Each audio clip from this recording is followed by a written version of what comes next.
Welcome to this compilation of 5 bold and adventurous science fiction short stories. I'll be narrating The Crystal Crypt by Philip K. Dick, The Sea Raiders by H.G. Wells, Nobody Saw the Ship by Murray Leinster, Repairman by Harry Harrison, and Survival Type by J.F. Bone. If you're into these sci-fi read-alongs, consider subscribing to my Patreon. There you can get access to ad-free full novel narration 6 months in advance, as well as exclusive 1-hour plus novelettes every month. These include Trouble on Titan by Henry Kuttner and The 64 Square Madhouse by Fritz Leiber. Head to patreon.com/stories from the sky SFF if you're interested in supporting my work as a creator. But for now, let's get into the stories. So sit back, relax, and enjoy. The Crystal Crypt by Philip K. Dick. Narrated by William Skye. Stark terror ruled the Inner Flight ship on that last Mars terror run, for the black-clad lighters were on the prowl, and the grim red planet was not far behind. Attention, Inner Flight ship. Attention. You are ordered to land at the control station on Deimos for inspection. Attention. You are to land at once. The metallic rasp of the speaker echoed through the corridors of the great ship. The passengers glanced at each other uneasily, murmuring and peering out the port windows at the small speck below, the dot of rock that was the Martian checkpoint, Deimos. "What's up?" an anxious passenger asked one of the pilots, hurrying through the ship to check the escape lock. "We have to land. Keep seated," the pilot went on. "Land? But why?" They all looked at each other. Hovering above the bulging Inner Flight ship were 3 slender Martian pursuit craft, poised and alert for any emergency. As the Inner Flight ship prepared to land, the pursuit ships dropped lower, carefully maintaining themselves a short distance away. "There's something going on," a woman passenger said nervously.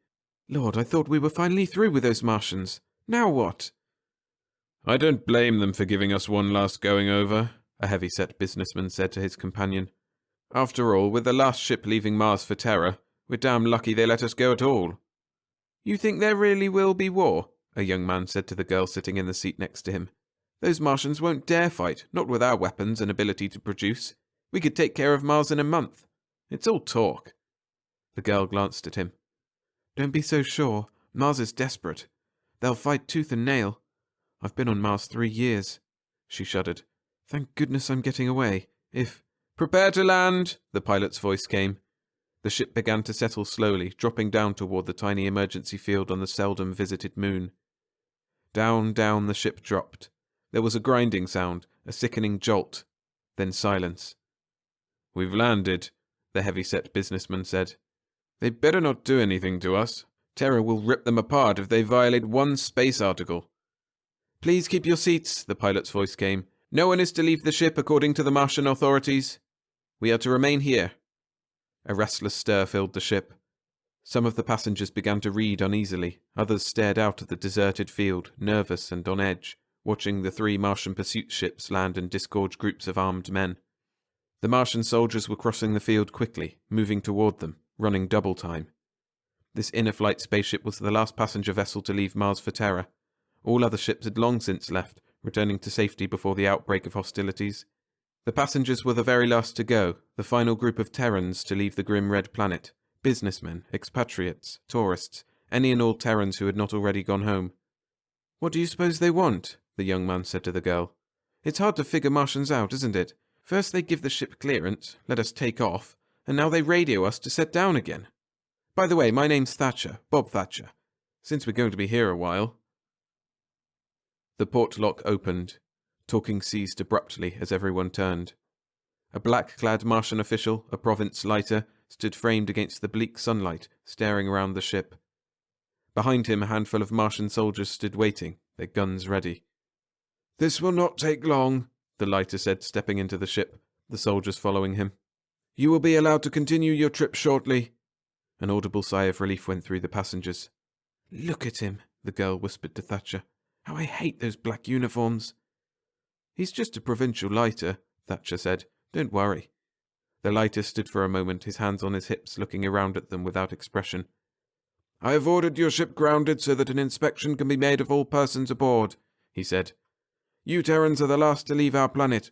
Most of you are ordinary and harmless. I am not interested in you.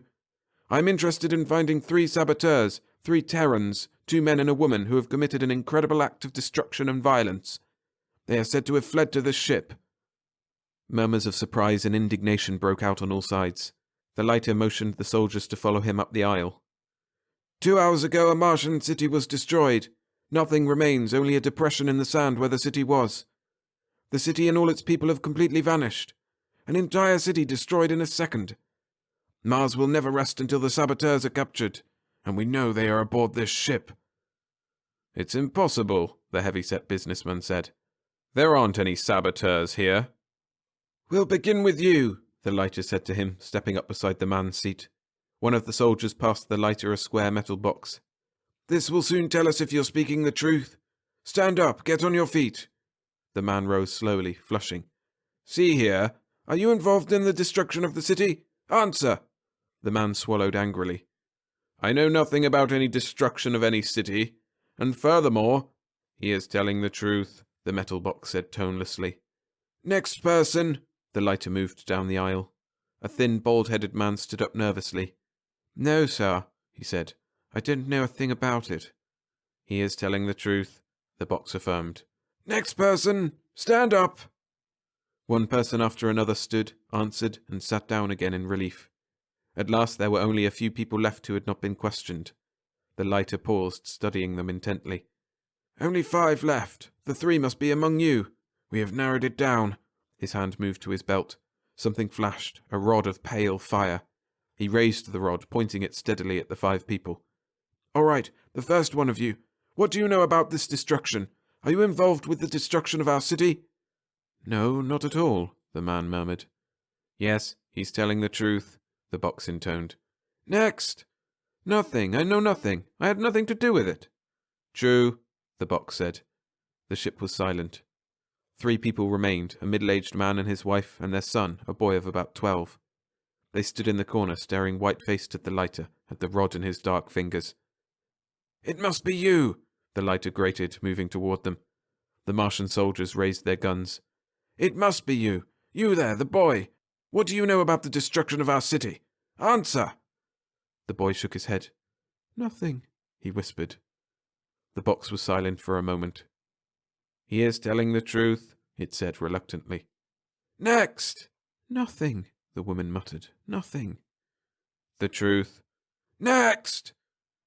I had nothing to do with blowing up your city, the man said. You're wasting your time. It is the truth, the box said. For a long time the lighter stood, toying with his rod. At last he pushed it back in his belt and signalled the soldiers toward the exit lock. You may proceed on your trip, he said. He walked after the soldiers. At the hatch he stopped, looking back at the passengers, his face grim. You may go, but Mars will not allow her enemies to escape. The 3 saboteurs will be caught, I promise you. He rubbed his dark jaw thoughtfully. It is strange. I was certain they were here on this ship. Again he looked coldly around at the Terrans. Perhaps I was wrong. All right, proceed. But remember, the 3 will be caught, even if it takes endless years. Mars will catch them and punish them. I swear it. For a long time no one spoke. The ship lumbered through space again, its jets firing evenly, calmly, moving the passengers toward their own planet, toward home. Behind them, Deimos and the red ball that was Mars dropped farther and farther away each moment, disappearing and fading into the distance. A sigh of relief passed through the passengers. What a lot of hot air that was, one grumbled. Barbarians, a woman said. A few of them stood up, moving out into the aisle, toward the lounge and the cocktail bar. Beside Thatcher, the girl got to her feet, pulling her jacket around her shoulders. Pardon me, she said, stepping past him. Going to the bar? Thatcher said. Mind if I come along? I suppose not.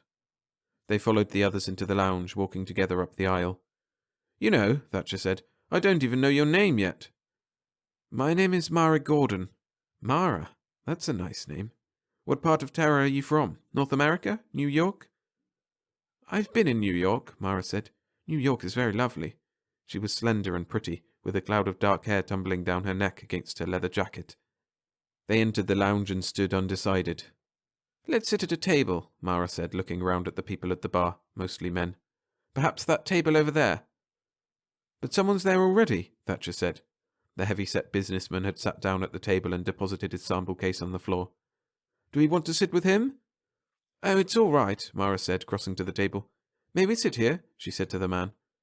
The man looked up, half rising. "It's a pleasure," he murmured. He studied Thatcher intently.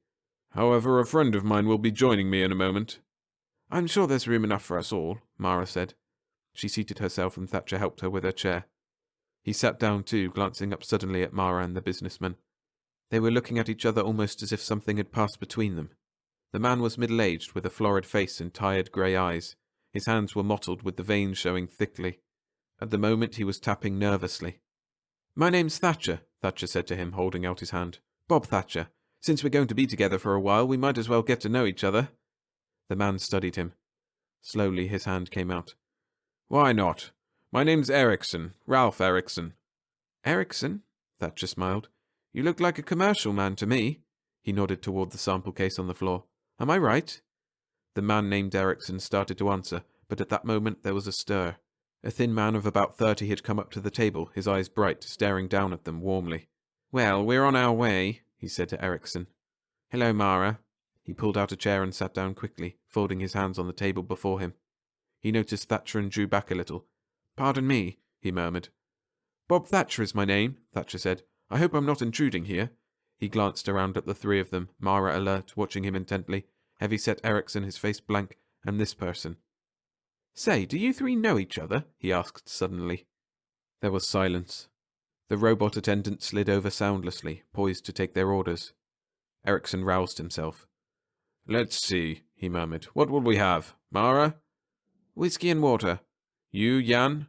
The bright, slim man smiled. "The same." "Thatcher?" "Gin and tonic." "Whiskey and water for me also," Ericsson said.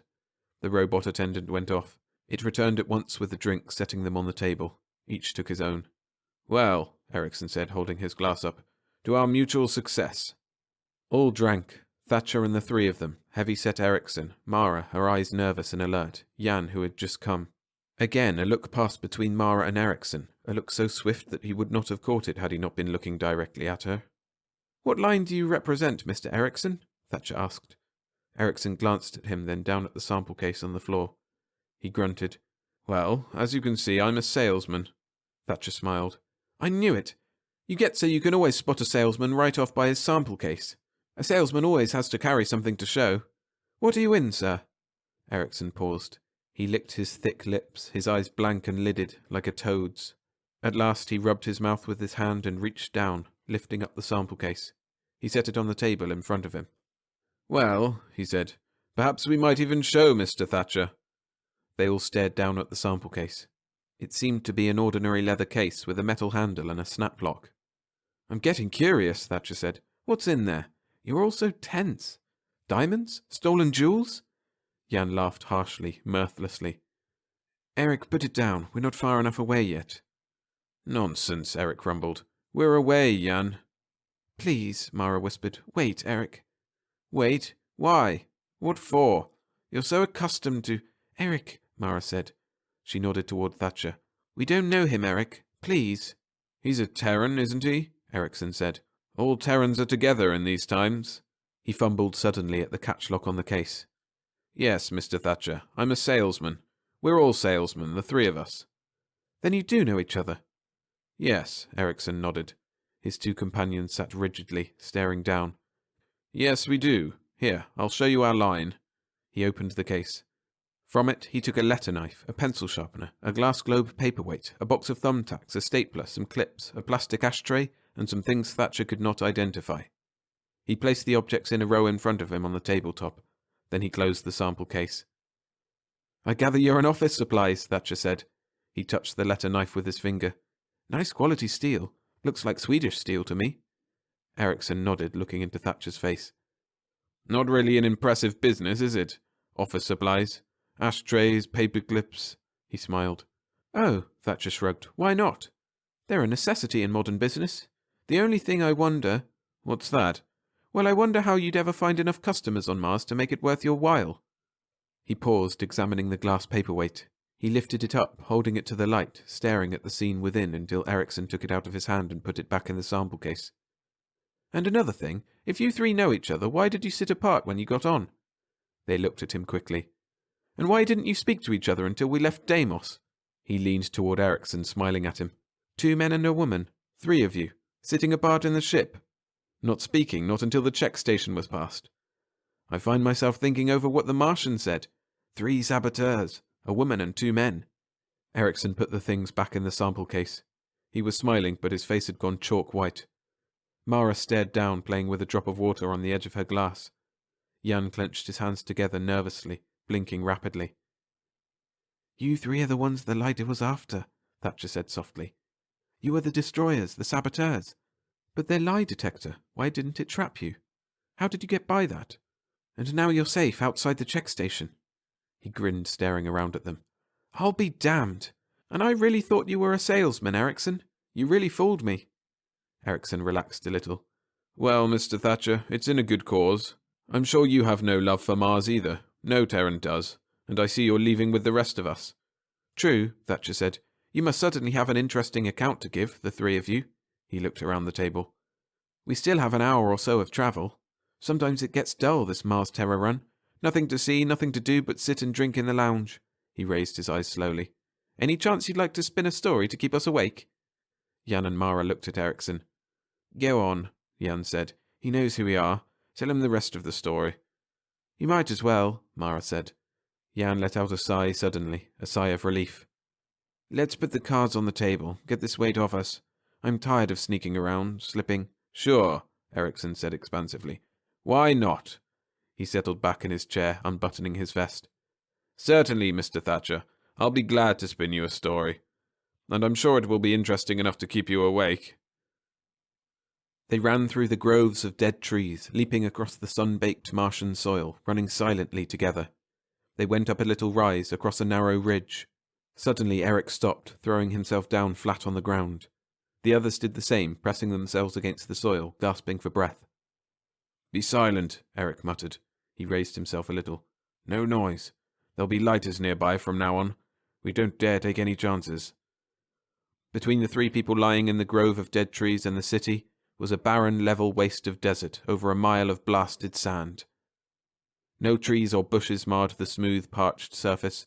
Only an occasional wind, a dry wind eddying and twisting, blew the sand up into the little rills.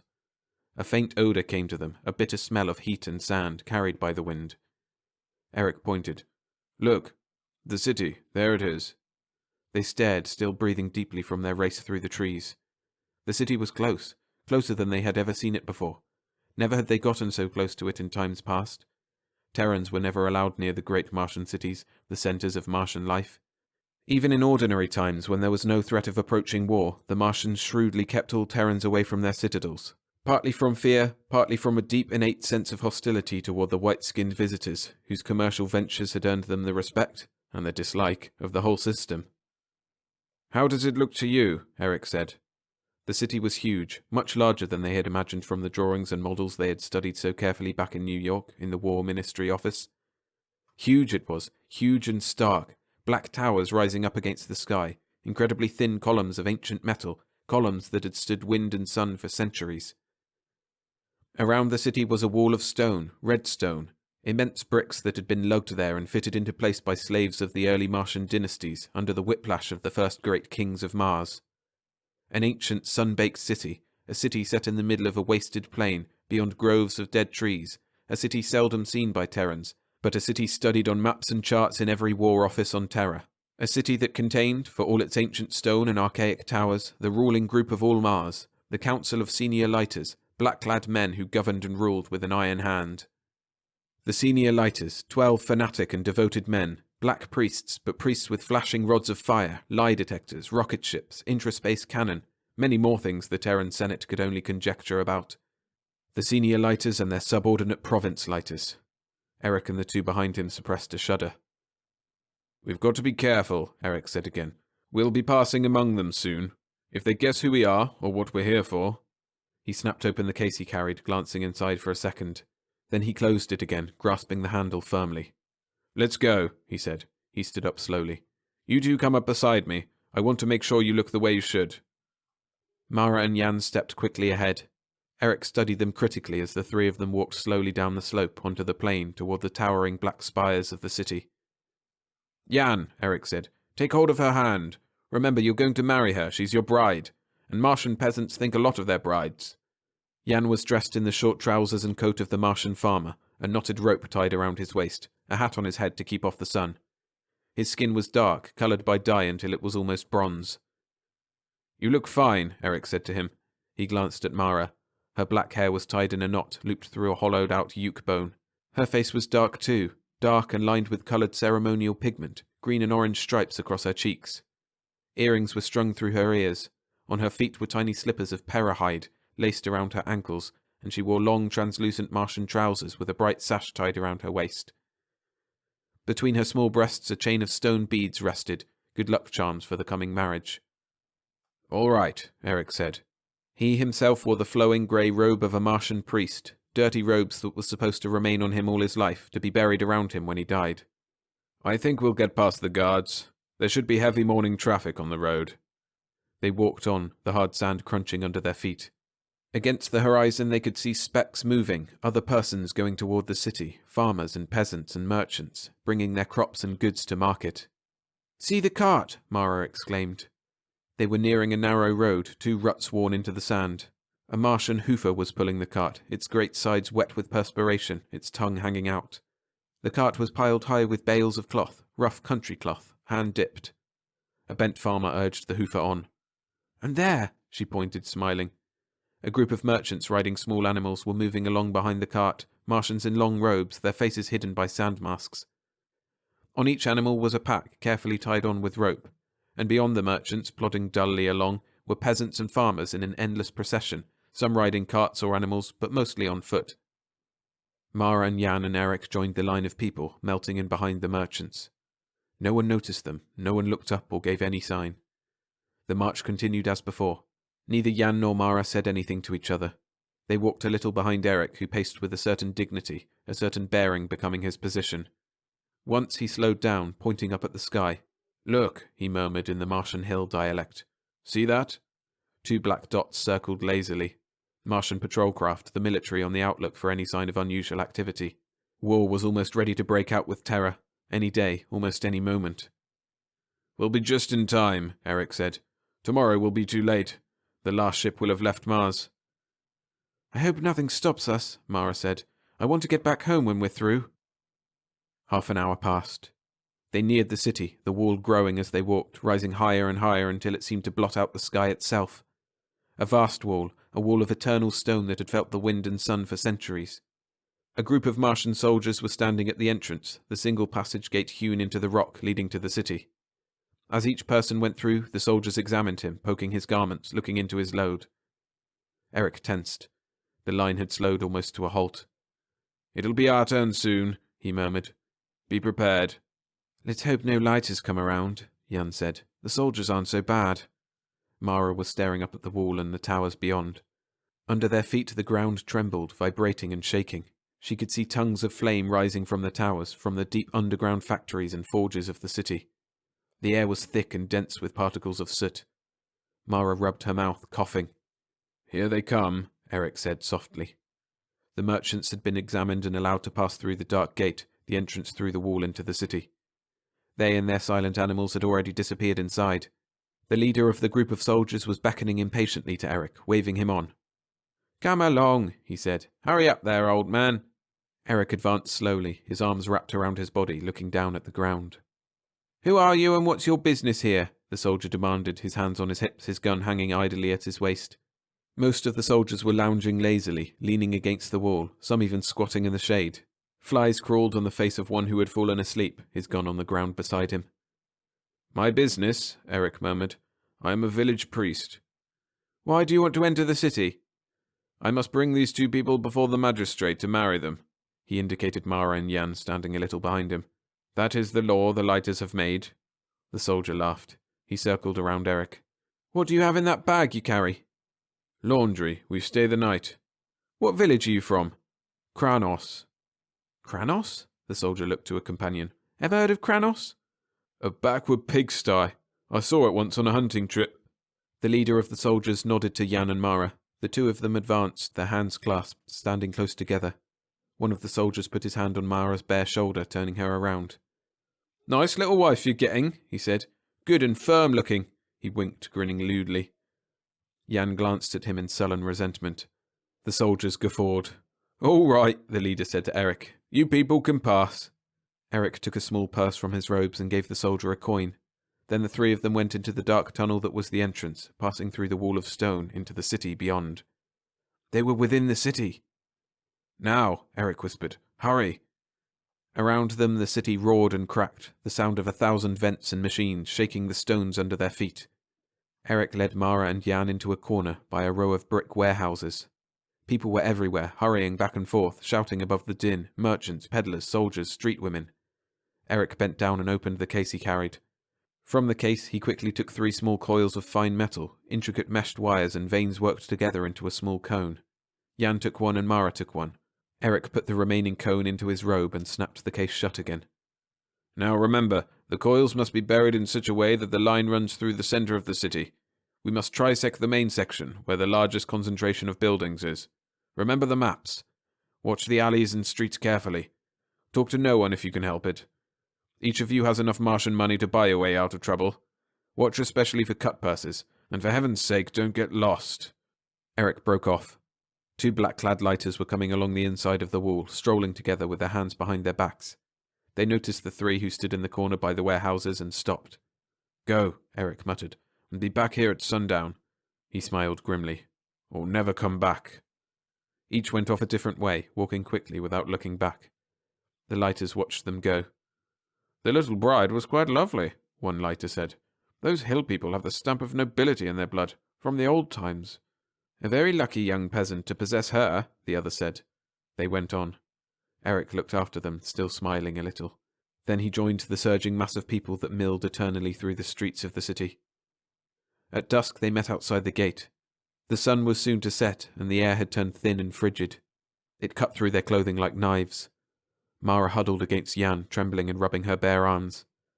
Well, Eric said, did you both succeed? Around them peasants and merchants were pouring from the entrance, leaving the city to return to their farms and villages, starting the long trip back across the plain toward the hills beyond. None of them noticed the shivering girl and the young man and the old priest standing by the wall. Mine's in place, Jan said, on the other side of the city, on the extreme edge, buried by a well. Mine's in the industrial section, Mara whispered, her teeth chattering. Jan, give me something to put over me. I'm freezing. Good, Eric said. Then the 3 coils should trisect dead center, if the models were correct. He looked up at the darkening sky. Already stars were beginning to show. 2 dots, the evening patrol, moved slowly toward the horizon. Let's hurry, it won't be long. They joined the line of Martians moving along the road, away from the city. Behind them, the city was losing itself in the somber tones of night, its black spires disappearing into darkness. They walked silently with the country people until the flat ridge of dead trees became visible on the horizon. Then they left the road and turned off, walking toward the trees. Almost time, Eric said. He increased his pace, looking back at Jan and Mara impatiently. Come on! They hurried, making their way through the twilight, stumbling over rocks and dead branches, up the side of the ridge. At the top, Eric halted, standing with his hands on his hips, looking back. See, he murmured, the city. The last time we'll ever see it this way. Can I sit down? Mara said. My feet hurt me. Jan pulled at Eric's sleeve. Hurry, Eric, not much time left, he laughed nervously. If everything goes right, we'll be able to look at it, forever. But not like this, Eric murmured. He squatted down, snapping his case open. He took some tubes and wiring out and assembled them together on the ground at the peak of the ridge. A small pyramid of wire and plastic grew, shaped by his expert hands. At last he grunted, standing up. All right. Is it pointed directly at the city? Mara asked anxiously, looking down at the pyramid. Eric nodded. Yes, it's placed according... He stopped, suddenly stiffening. Get back! It's time! Hurry! Jan ran down the far side of the slope, away from the city, pulling Mara with him. Eric came quickly after, still looking back at the distant spires, almost lost in the night sky. Down! Jan sprawled out, Mara beside him, her trembling body pressed against his. Eric settled down into the sand and dead branches, still trying to see. I want to see it, he murmured. A miracle. I want to see... A flash, a blinding burst of violet light lit up the sky. Eric clapped his hands over his eyes. The flash whitened, growing larger, expanding. Suddenly there was a roar, and a furious hot wind rushed past him, throwing him on his face in the sand.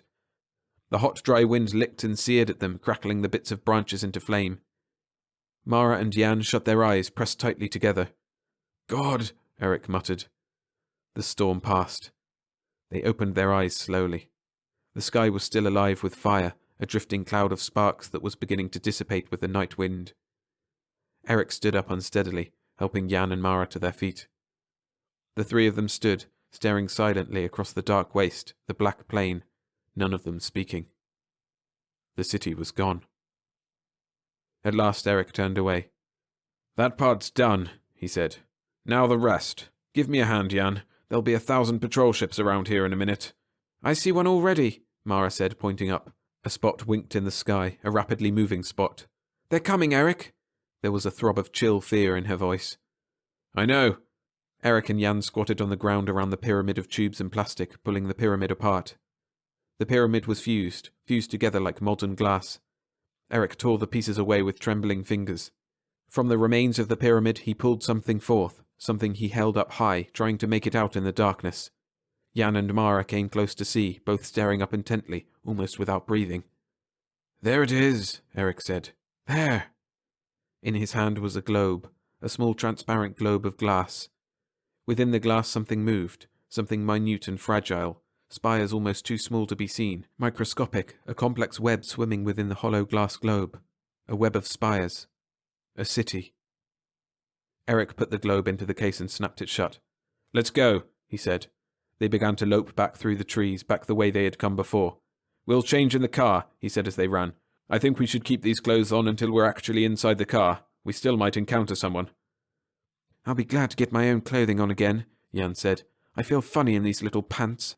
How do you think I feel? Mara gasped. I'm freezing in this, what there is of it. All young Martian brides dress that way, Eric said. He clutched the case tightly as they rang. I think it looks fine. Thank you, Mara said, but it is cold. What do you suppose they'll think? Jan asked. They'll assume the city was destroyed, won't they? That's certain. Yes, Eric said. They'll be sure it was blown up, we can count on that. And it will be damn important to us that they think so. The car should be around here someplace, Mara said, slowing down. No, farther on, Eric said. Past that little hill over there, in the ravine by the trees. It's so hard to see where we are. Shall I light something? Jan said. No, there may be patrols around who... He halted abruptly. Jan and Mara stopped beside him. What? Mara began. A light glimmered. Something stirred in the darkness. There was a sound. Quick! Eric rasped. He dropped, throwing the case far away from him into the bushes. He straightened up tensely. A figure loomed up, moving through the darkness, and behind it came more figures, men, soldiers in uniform. The light flashed up brightly, blinding them. Eric closed his eyes. The light left him, touching Mara and Jan, standing silently together, clasping hands. Then it flicked down to the ground and around in a circle. A lighter stepped forward, a tall figure in black with his soldiers close behind him, their guns ready. You three, the lighter said. Who are you? Don't move. Stand where you are. He came up to Eric, peering at him intently, his hard Martian face without expression. He went all around Eric, examining his robes, his sleeves. Please, Eric began in a quavering voice, but the lighter cut him off. I'll do the talking. Who are you three? What are you doing here? Speak up. We are going back to our village, Eric muttered, staring down, his hands folded. We were in the city, and now we are going home. One of the soldiers spoke into a mouthpiece. He clicked it off and put it away. Come with me, the lighter said. We're taking you in. Hurry along. In? Back to the city? One of the soldiers laughed. The city is gone, he said. All that's left of it you can put in the palm of your hand. But what happened? Mara said. No one knows. Come on, hurry it up. There was a sound. A soldier came quickly out of the darkness. A senior lighter, he said. Come in this way. He disappeared again. A senior lighter. The soldiers stood waiting, standing at a respectful attention. A moment later the senior lighter stepped into the light, a black-clad old man, his ancient face thin and hard like a bird's, eyes bright and alert. He looked from Eric to Jan.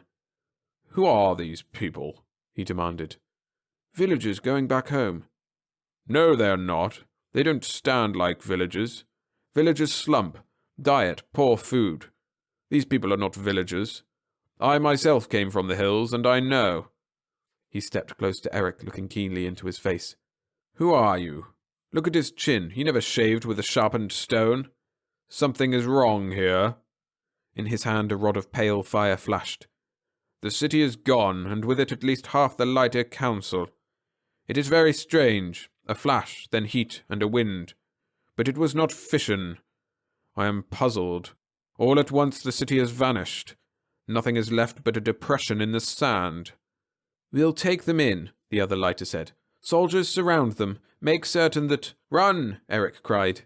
He struck out, knocking the rod from the senior lighter's hand. They were all running, soldiers shouting, flashing their lights, stumbling against each other in the darkness. Eric dropped to his knees, groping frantically in the bushes. His fingers closed over the handle of the case and he leaped up. In Terran, he shouted to Mara and Jan, Hurry! To the car! Run! He set off down the slope, stumbling through the darkness. He could hear soldiers behind him, soldiers running and falling. A body collided against him, and he struck out. Someplace behind him there was a hiss, and a section of the slope went up in flames. The lighter's rod. Eric! Mara cried from the darkness. He ran toward her. Suddenly he slipped, falling on a stone. Confusion and firing. The sound of excited voices. Eric, is that you? Jan caught hold of him, helping him up. The car, it's over here. Where's Mara? I'm here, Mara's voice came. Over here, by the car. A light flashed. A tree went up in a puff of fire, and Eric felt the singe of the heat against his face. He and Jan made their way toward the girl. Mara's hand caught his in the darkness. Now the car, Eric said. If they haven't got to it. He slid down the slope into the ravine, fumbling in the darkness, reaching and holding onto the handle of the case. Reaching. He touched something cold and smooth. Metal, a metal door handle. Relief flooded through him. I've found it! Jan, get inside! Mara, come on! He pushed Jan past him into the car. Mara slipped in after Jan, her small agile body crowding in beside him. Stop! A voice shouted from above. There's no use hiding in that ravine. We'll get you. Come up and— The sound of voices was drowned out by the roar of the car's motor. A moment later they shot into the darkness, the car rising into the air. Treetops broke and cracked under them as Eric turned the car from side to side, avoiding the groping shafts of pale light from below, the last furious thrust from the two lighters and their soldiers. Then they were away, above the trees, high in the air, gaining speed each moment, leaving the knot of Martians far behind. Towards Marsport, Jan said to Eric. Right? Eric nodded. Yes. We'll land outside the field, in the hills. We can change back to our regular clothing there, our commercial clothing. Damn it, we'll be lucky if we can get there in time for the ship. The last ship, Mara whispered, her chest rising and falling. What if we don't get there in time? Eric looked down at the leather case in his lap. We'll have to get there, he murmured. We must. For a long time there was silence. Thatcher stared at Ericsson. The older man was leaning back in his chair, sipping a little of his drink. Mara and Jan were silent. So you didn't destroy the city, Thatcher said. You didn't destroy it at all. You shrank it down and put it in a glass globe, in a paperweight. And now you're salesman again, with a sample case of office supplies. Ericsson smiled. He opened the briefcase, and reaching into it, he brought out the glass globe paperweight. He held it up, looking into it. Yes, we stole the city from the Martians. That's how we got by the lie detector. It was true that we knew nothing about a destroyed city. But why, Thatcher said. Why steal a city? Why not merely bomb it? Ransom, Mara said fervently, gazing into the globe, her dark eyes bright. Their biggest city, half of their council, in Eric's hand. Mars will have to do what Terra asks, Ericsson said. Now Terra will be able to make her commercial demands felt. Maybe there won't even be a war. Perhaps Terra will get her way without fighting. Still smiling, he put the globe back into the briefcase and locked it. Quite a story, Thatcher said. What an amazing process, reduction of size.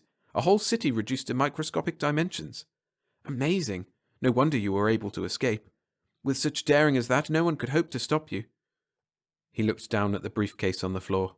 Underneath them, the jets murmured and vibrated evenly as the ship moved through space toward distant Terra. We still have quite a way to go, Jan said. You've heard our story, Thatcher. Why not tell us yours? What sort of line are you in? What's your business? Yes, Mara said. What do you do? What do I do? Thatcher said. Well, if you like, I'll show you. He reached into his coat and brought out something that flashed and glinted, something slender, a rod of pale fire. The three stared at it. Sickened shock settled over them slowly. Thatcher held the rod loosely, calmly, pointing it at Ericsson. We knew you three were on this ship, he said. There was no doubt of that. But we did not know what had become of the city. My theory was that the city had not been destroyed at all, that something else had happened to it. Council instruments measured a sudden loss of mass in that area, a decrease equal to the mass of the city. Somehow the city had been spirited away, not destroyed. But I could not convince the other council lighters of it. I had to follow you alone. Thatcher turned a little, nodding to the men sitting at the bar. The men rose at once, coming toward the table. A very interesting process you have. Mars will benefit a great deal from it. Perhaps it will even turn the tide in our favour. When we return to Marsport, I wish to begin work on it at once. And now, if you will please pass me the briefcase.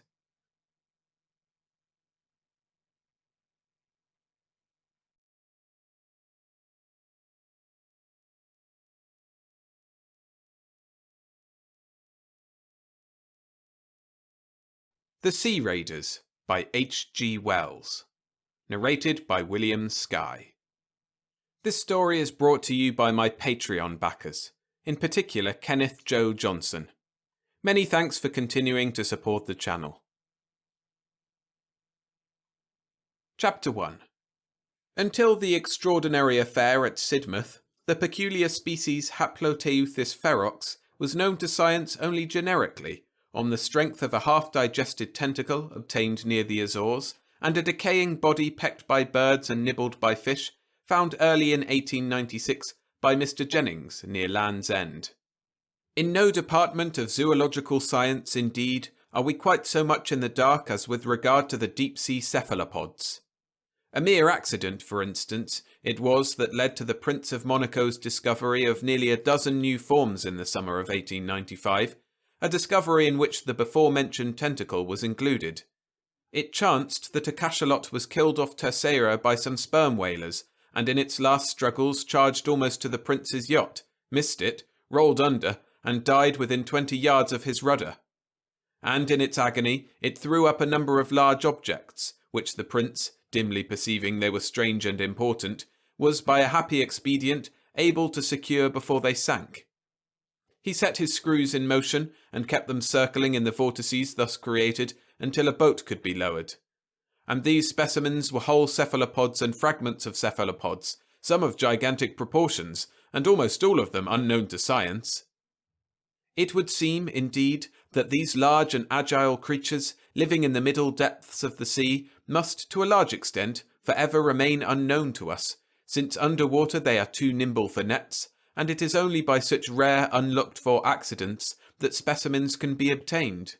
In the case of Haploteuthis ferox, for instance, we are still altogether ignorant of its habitat, as ignorant as we are of the breeding ground of the herring or the seaways of the salmon. And zoologists are altogether at a loss to account for its sudden appearance on our coast. Possibly it was the stress of a hunger migration that drove it hither out of the deep. But it will be, perhaps, better to avoid necessarily inconclusive discussion, and to proceed at once with our narrative. The first human being to set eyes upon a living Haploteuthis, the first human being to survive, that is, for there can be little doubt now that the wave of bathing fatalities and boating accidents that travelled along the coast of Cornwall and Devon in early May was due to this cause, was a retired tea dealer of the name of Fisson, who was stopping at a Sidmouth boarding house. It was in the afternoon, and he was walking along the cliff path between Sidmouth and Ladram Bay. The cliffs in this direction are very high, but down the red face of them in one place a kind of ladder staircase has been made. He was near this when his attention was attracted by what at first he thought to be a cluster of birds struggling over a fragment of food that caught the sunlight and glistened pinkish white. The tide was right out, and this object was not only far below him, but remote across a broad waste of rock reefs covered with dark seaweed and interspersed with silvery shining tidal pools. And he was, moreover, dazzled by the brightness of the further water.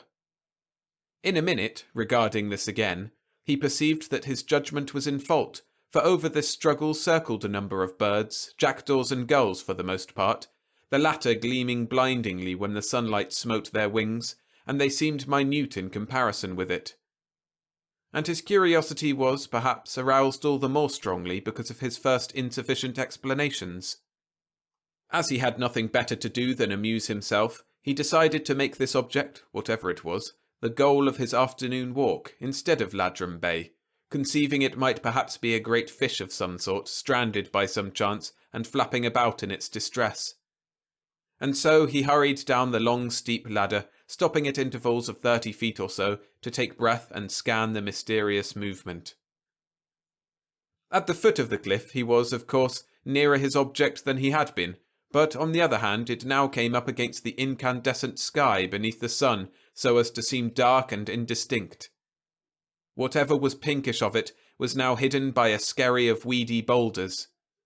But he perceived that it was made up of 7 rounded bodies, distinct or connected, and that the birds kept up a constant croaking and screaming, but seemed afraid to approach it too closely. Mr. Fisson, torn by curiosity, began picking his way across the wave-worn rocks, and finding the wet seaweed that covered them thickly rendered them extremely slippery, he stopped, removed his shoes and socks, and rolled his trousers above his knees. His object was, of course, merely to avoid stumbling into the rocky pools about him, and perhaps he was rather glad, as all men are, of an excuse to resume, even for a moment, the sensations of his boyhood. At any rate, it is to this, no doubt, that he owes his life. He approached his mark with all the assurance which the absolute security of this country against all forms of animal life gives its inhabitants. The round bodies moved to and fro, but it was only when he surmounted the skerry of boulders I have mentioned that he realized the horrible nature of the discovery. It came upon him with some suddenness. The rounded bodies fell apart as he came into sight over the ridge, and displayed the pinkish object to be the partially devoured body of a human being, but whether of a man or woman he was unable to say. And the rounded bodies were new and ghastly-looking creatures, in shape somewhat resembling an octopus, with huge and very long and flexible tentacles, coiled copiously on the ground. The skin had a glistening texture, unpleasant to see, like shiny leather. The downward bend of the tentacle-surrounded mouth, the curious excrescence at the bend, the tentacles, and the large intelligent eyes, gave the creatures a grotesque suggestion of a face. They were the size of a fair-sized swine about the body, and the tentacles seemed to him to be many feet in length.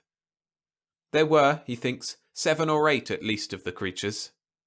20 yards beyond them, amid the surf of the now returning tide, 2 others were emerging from the sea.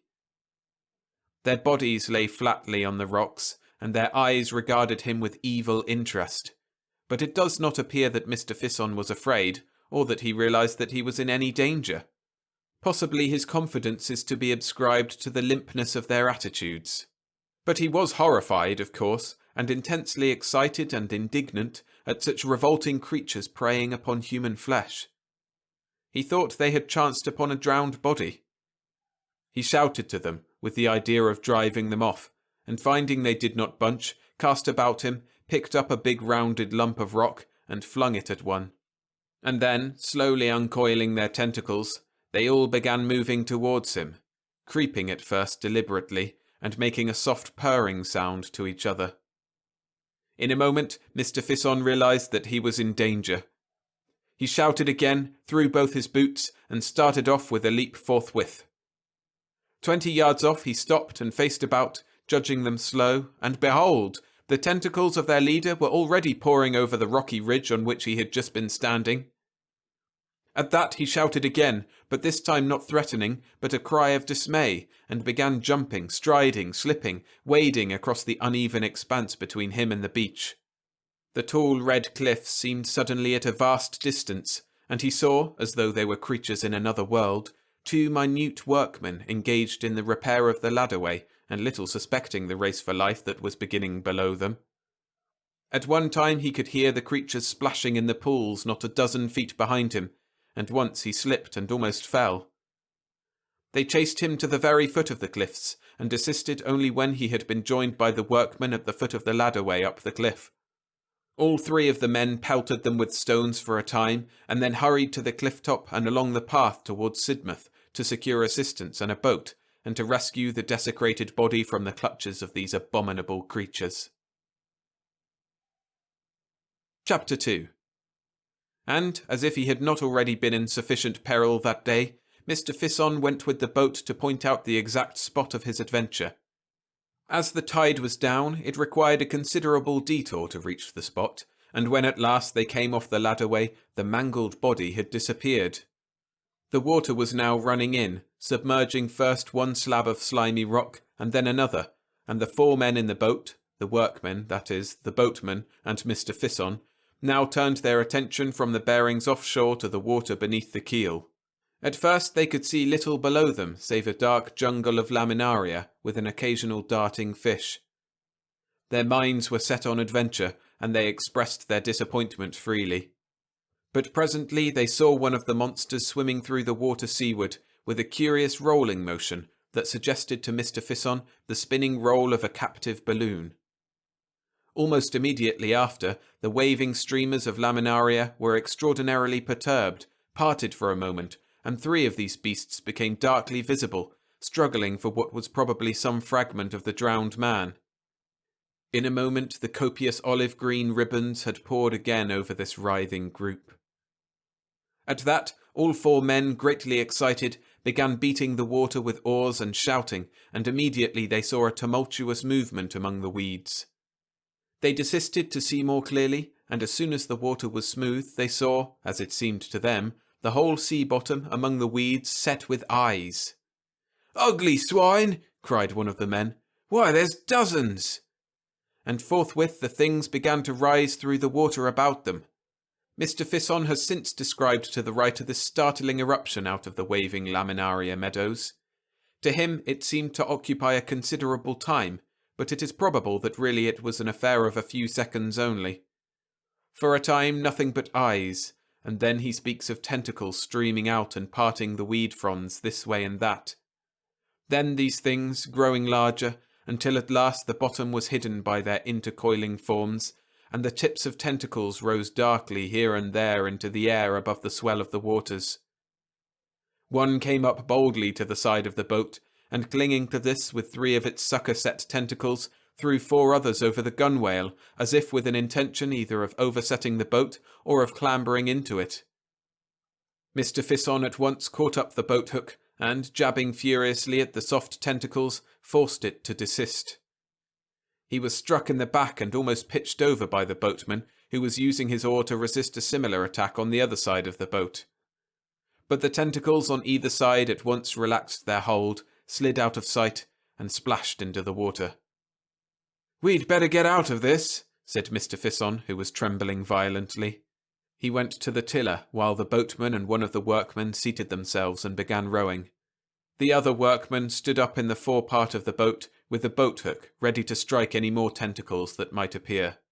Nothing else seems to have been said. Mr. Fisson had expressed the common feeling beyond amendment.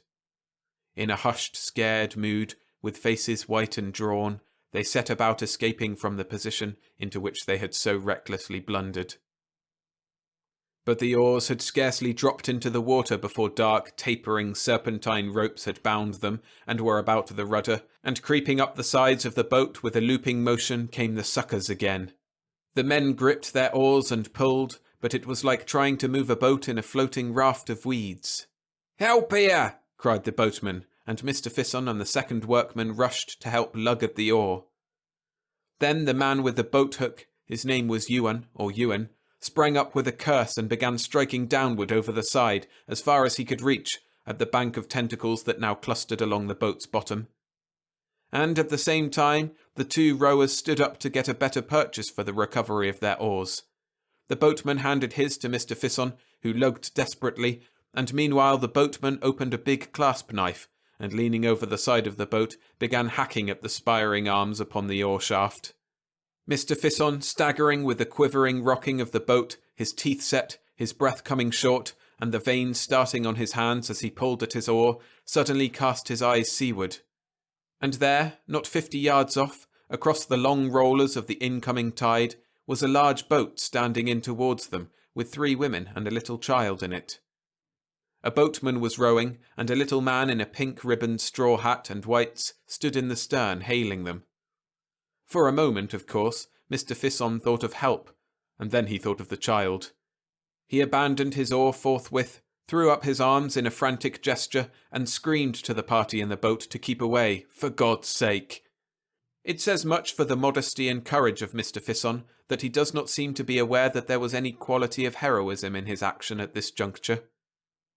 The oar he had abandoned was at once drawn under, and presently reappeared floating about 20 yards away. At the same moment Mr. Fisson felt the boat under him lurch violently, and a hoarse scream, a prolonged cry of terror from Hill the boatman, caused him to forget the party of excursionists altogether. He turned and saw Hill crouching by the forward rowlock, his face convulsed with terror, and his right arm over the side and drawn tightly down. He gave now a succession of short, sharp cries. "Oh! Ow! Oh!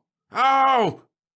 Mr. Fisson believes that he must have been hacking at the tentacles below the waterline and have been grasped by them, but of course it is quite impossible to say now certainly what had happened. The boat was heeling over, so that the gunwale was within 10 inches of the water, and both Ewan and the other labourer were striking down into the water with oar and boat-hook on either side of Hill's arm. Mr. Fisson instinctively placed himself to counterpoise them.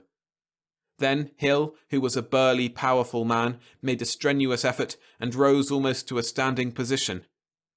He lifted his arm, indeed, clean out of the water. Hanging to it was a complicated tangle of brown ropes, and the eyes of one of the brutes that had hold of him, glaring straight and resolute, showed momentarily above the surface. The boat heeled more and more, and the green-brown water came pouring in a cascade over the side. Then Hill slipped and fell with his ribs across the side, and his arm and the mass of tentacles about it splashed back into the water. He rolled over. His boot kicked Mr. Fisson's knee as that gentleman rushed forward to seize him, and in another moment fresh tentacles had whipped about his waist and neck, and after a brief convulsive struggle, in which the boat was nearly capsized, Hill was lugged overboard. The boat righted with a violent jerk that all but sent Mr. Fisson over the other side, and hid the struggle in the water from his eyes. He stood staggering to recover his balance for a moment, and as he did so he became aware that the struggle and the inflowing tide had carried them close upon the weedy rocks again. Not 4 yards off, a table of rock still rose in rhythmic movements above the inwash of the tide. In a moment Mr. Fisson seized the oar from Ewan, gave one vigorous stroke, then dropping it, ran to the bows and leapt. He felt his feet slide over the rock, and by a frantic effort leapt again toward a further mass. He stumbled over this, came to his knees, and rose again. "Look out!" cried someone, and a large drab body struck him. He was knocked flat into a tidal pool by one of the workmen, and as he went down he heard smothered, choking cries that he believed at the time came from Hill. Then he found himself marvelling at the shrillness and variety of Hill's voice. Someone jumped over him, and a curving rush of foamy water poured over him, and passed. He scrambled to his feet, dripping, and without looking seaward, ran as fast as his terror would let him shoreward. Before him, over the flat space of scattered rocks, stumbled the 2 workmen, one a dozen yards in front of the other. He looked over his shoulder at last, and seeing that he was not pursued, faced about. He was astonished. From the moment of the rising of the cephalopods out of the water, he had been acting too swiftly to fully comprehend his actions. Now it seemed to him as if he had suddenly jumped out of an evil dream. For there were the sky, cloudless and blazing with the afternoon sun, the sea weltering under its pitiless brightness, the soft creamy foam of the breaking water, and the low, long, dark ridges of rock. The righted boat floated, rising and falling gently on the swell about a dozen yards from shore. Hill and the monsters, all the stress and tumult of that fierce fight for life, had vanished as though they had never been. Mr. Fisson's heart was beating violently. He was throbbing to the fingertips, and his breath came deep. There was something missing. For some seconds he could not think clearly enough what this might be. Sun, sky, sea, rocks. What was it? Then he remembered the boatload of excursionists. It had vanished. He wondered whether he had imagined it. He turned and saw the two workmen standing side by side under the projecting masses of the tall pink cliffs. He hesitated whether he should make one last attempt to save the man Hill. His physical excitement seemed to desert him suddenly and leave him aimless and helpless.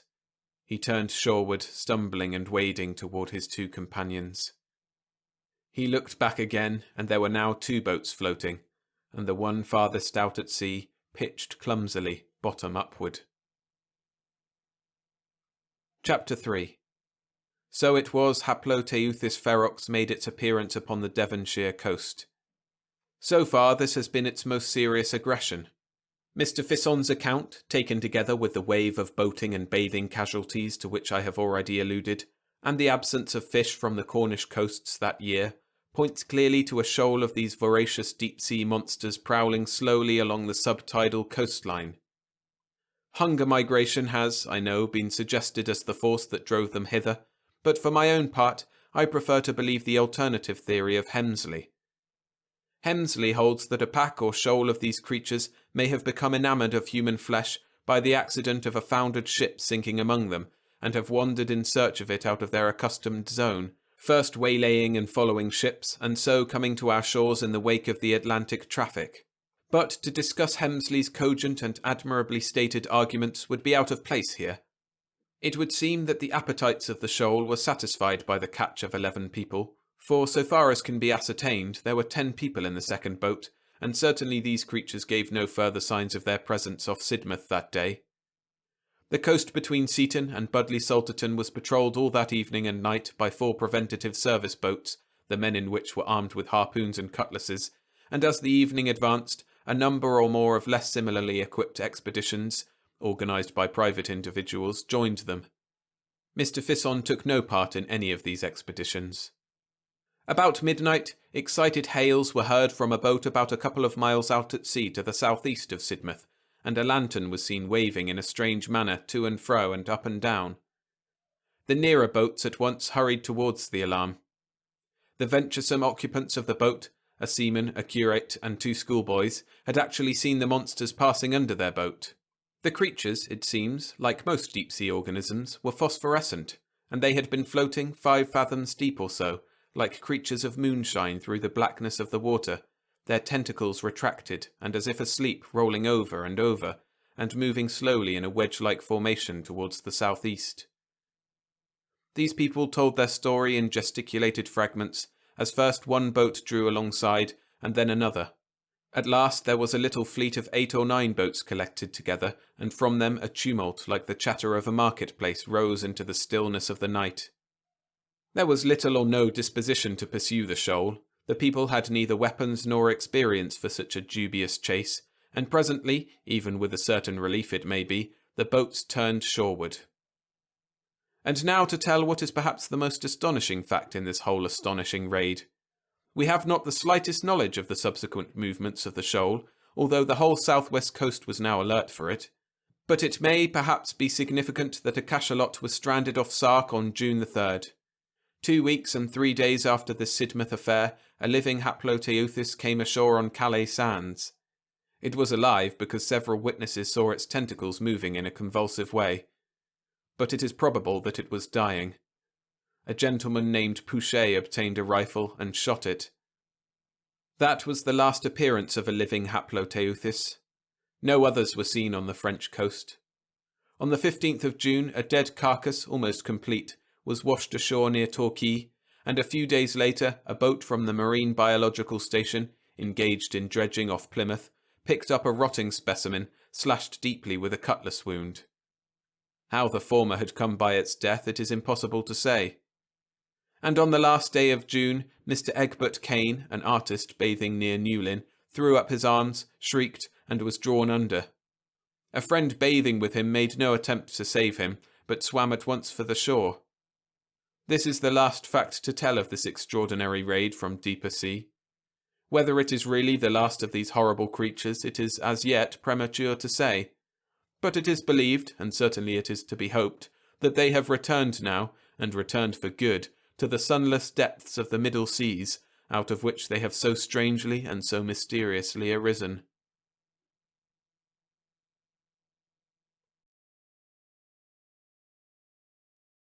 If you're enjoying the stories, please hit the like button to support the channel.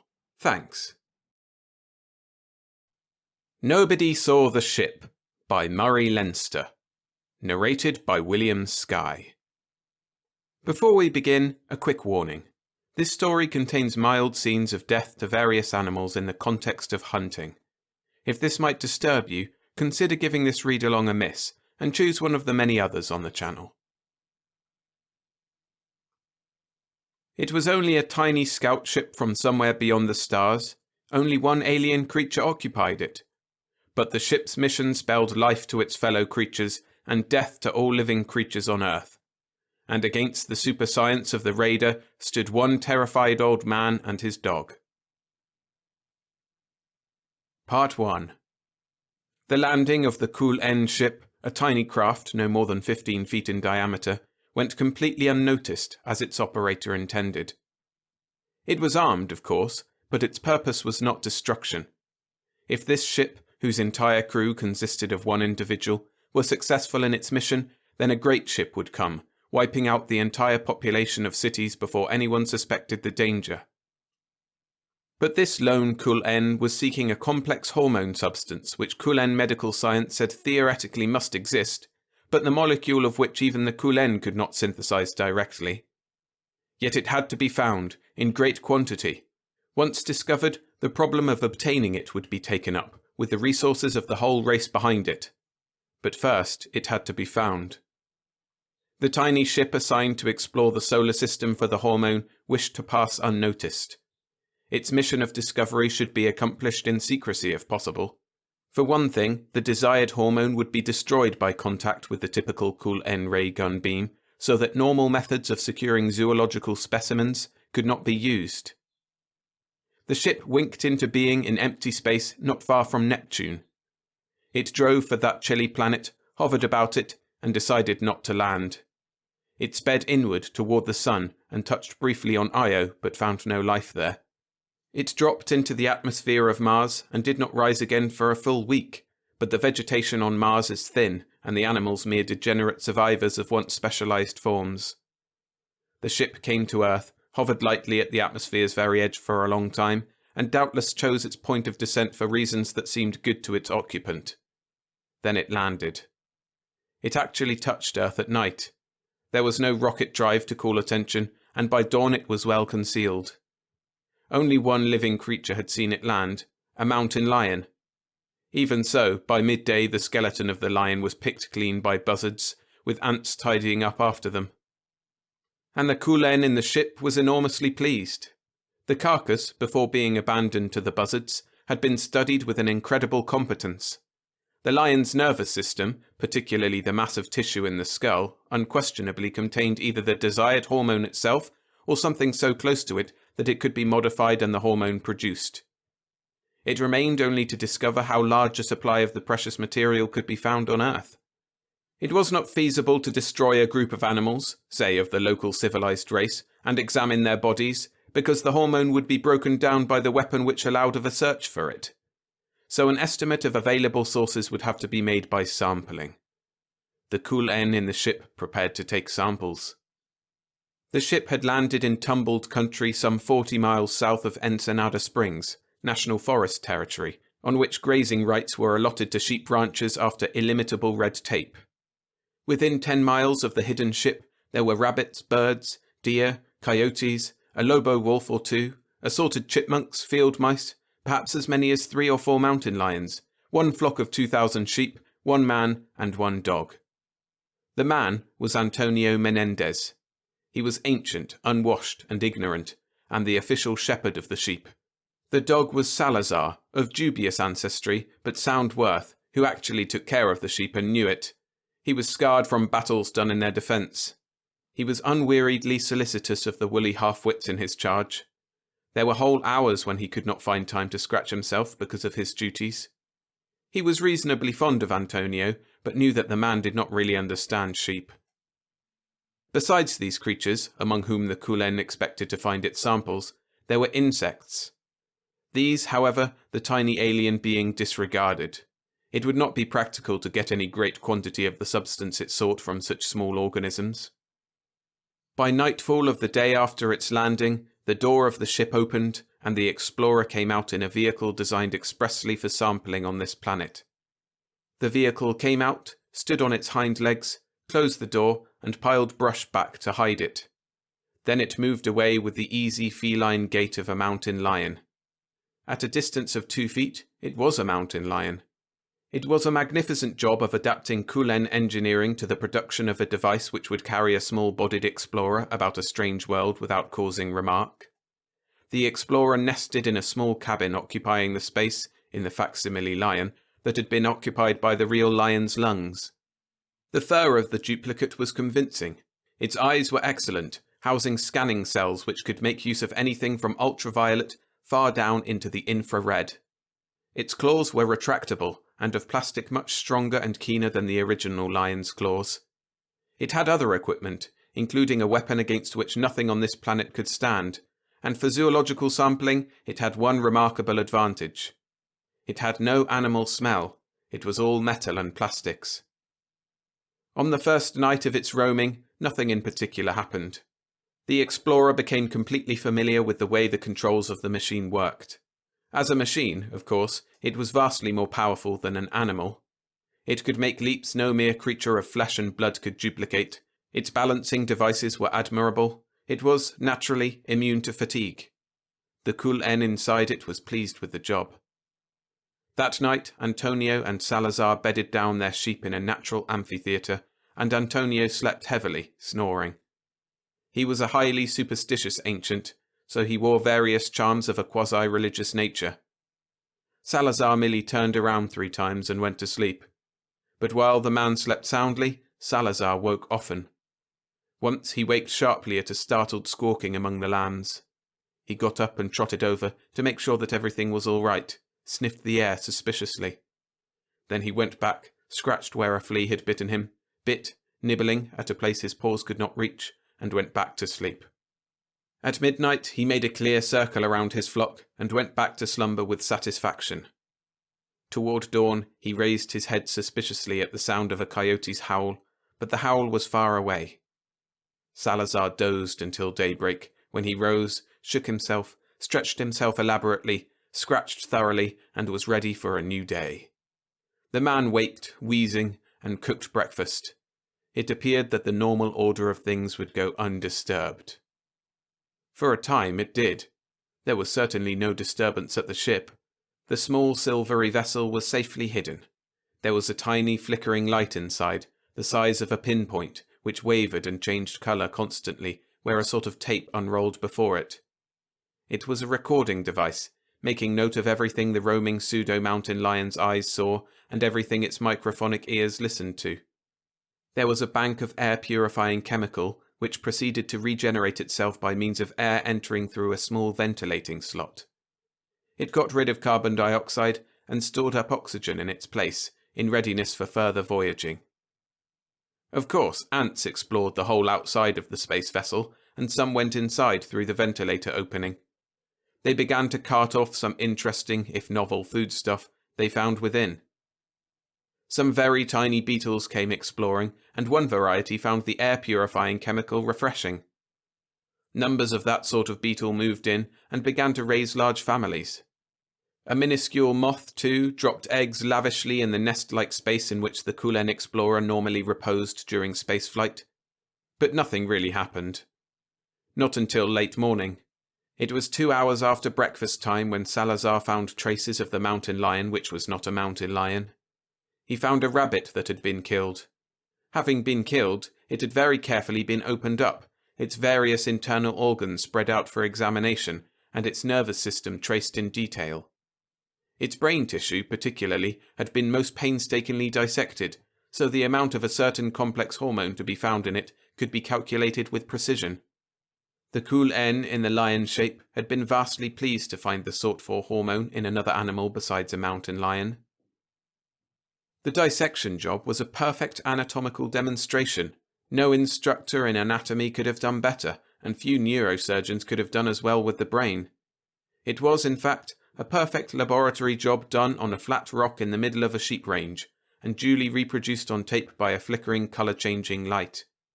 The reproduction, however, was not as good as it should have been, because the tape was then covered by small ants, who had found its coating palatable and were trying to clean it off. Salazar saw the rabbit. There were blowflies buzzing about it, and a buzzard was reluctantly flying away because of his approach. Salazar barked at the buzzard. Antonio heard the barking. He came.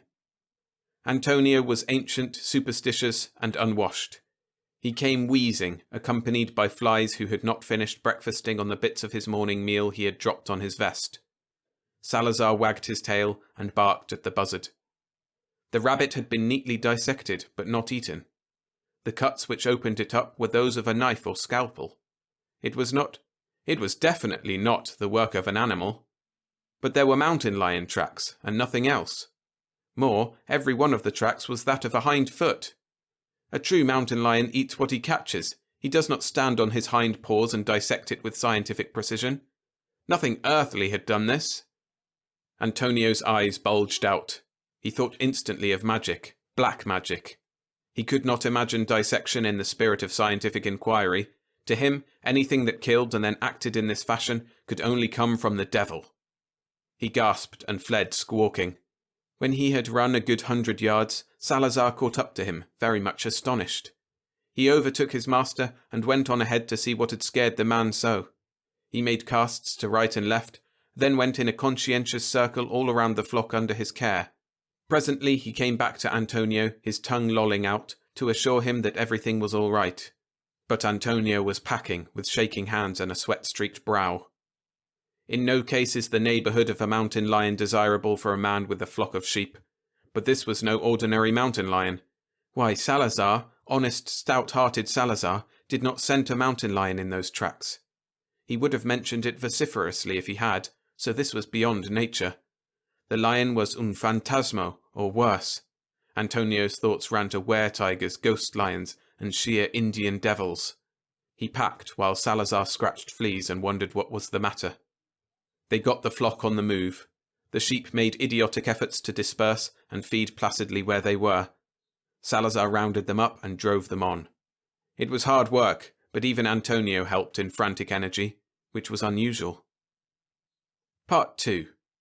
Near noon, 4 miles from their former grazing ground, there were mountain peaks all around them.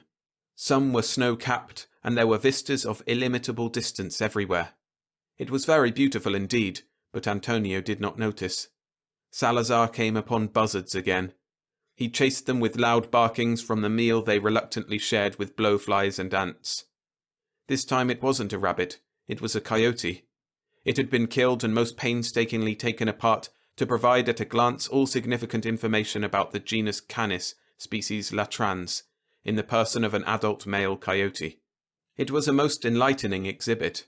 It proved conclusively that there was a third type of animal, structurally different from both mountain lions and rabbits, which had the same general type of nervous system, with a mass of nerve tissue in one large mass in a skull, which nerve tissue contained the same high percentage of the desired hormone as the previous specimens. Had it been recorded by a tiny coloured flame in the hidden ship, the flame was now being much admired by small red bugs and tiny spiders, it would have been proof that the Kul-En would find ample supplies on Earth of the complex hormone on which the welfare of their race now depended. Some members of the Kul-En race, indeed, would have looked no farther. But sampling which involved only 3 separate species and gave no proof of their frequency was not quite enough. The being in the synthetic mountain lion was off in search of further evidence. Antonio was hardly equipped to guess at anything of this sort. Salazar led him to the coyote carcass. It had been neatly halved down the breastbone. One half the carcass had been left intact, the other half was completely anatomized, and the brain had been beautifully dissected and spread out for measurement. Antonio realized that intelligence had been at work. But again he saw only the pad tracks of a mountain lion, and he was literally paralyzed by horror. Antonio was scared enough to be galvanized into unbelievable energy. He would have fled gibbering to Ensenada Springs, some 40 miles as the crow flies, but to flee would be doom itself. The devils who did this sort of work liked, he knew, to spring upon a man alone. But they can be fooled. The Kul-En in the artificial mountain lion was elated. To the last quivering appendage on the least small tentacle of its body, the pilot of the facsimile animal was satisfied. It had found good evidence that the desired nervous system and concentration of the desired hormone in a single mass of nerve tissue was normal on this planet. The vast majority of animals should have it. Even the local civilized race might have skulls with brains in them, and from the cities observed from the stratosphere, that race might be the most numerous fair-sized animal on the planet. It was to be hoped for, because large quantities of the sought-for hormone were needed. Taking specimens from cities would be most convenient. Long continued existence under the artificial conditions of civilization, 100,000 years of it no less, had brought about exhaustion of the Kulen's ability to create all their needed hormones in their own bodies. Tragedy awaited the race unless the most critically needed substance was found. But now it had been. Antonio saw it an hour later and wanted to shriek. It looked exactly like a mountain lion, but he knew it was not flesh and blood because it moved in impossible bounds. No natural creature could leap 60 feet. The mountain lion shape did, but it was convincingly like its prototype to the eye. It stopped and regarded the flock of sheep, made soaring progression to the front of the flock, and came back again. Salazar ignored it. Neither he nor the sheep scented carnivorous animal life. Antonio hysterically concluded that it was invisible to them. He began an elaborate lunatic pattern of behavior to convince it that magic was at work against it, too. He began to babble to his sheep with infinite politeness, spoke to blank-eyed creatures as Senor Gomez and Senora Onate. He chatted feverishly with a wicked-eyed ram, whom he called Senor Gutierrez. A clumsy, wobbling lamb almost upset him, and he scolded the infant sheep as Pepito. He lifted his hat with great gallantry to a swollen ewe, hailing her as Senora Garcia, and observed in a quavering voice that the flies were very bad today. He moved about in his flock, turning the direction of its march, and acting as if surrounded by a crowd of human beings. This should at least confuse the devil whom he saw. And while he chatted with seeming joviality, the sweat poured down his face in streams. Salazar took no part in this deception. The sheep were fairly docile once started. He was able to pause occasionally to scratch, and once even to do a luxurious, thorough job on that place in his back between his hind legs, which is so difficult to reach. There was only one time when he had any difficulty. That was when there was a sort of eddying of the sheep ahead. There were signs of panic. Salazar went trotting to the spot. He found sheep milling stupidly, and rams pawing the ground, defying they had no idea what. Salazar found a deer carcass on the ground, and the smell of fresh blood in the air, and the sheep upset because of it. He drove them on past, barking where barking would serve, and nipping flanks where necessary, afterward disgustedly tonguing bits of wool out of his mouth. The sheep went on.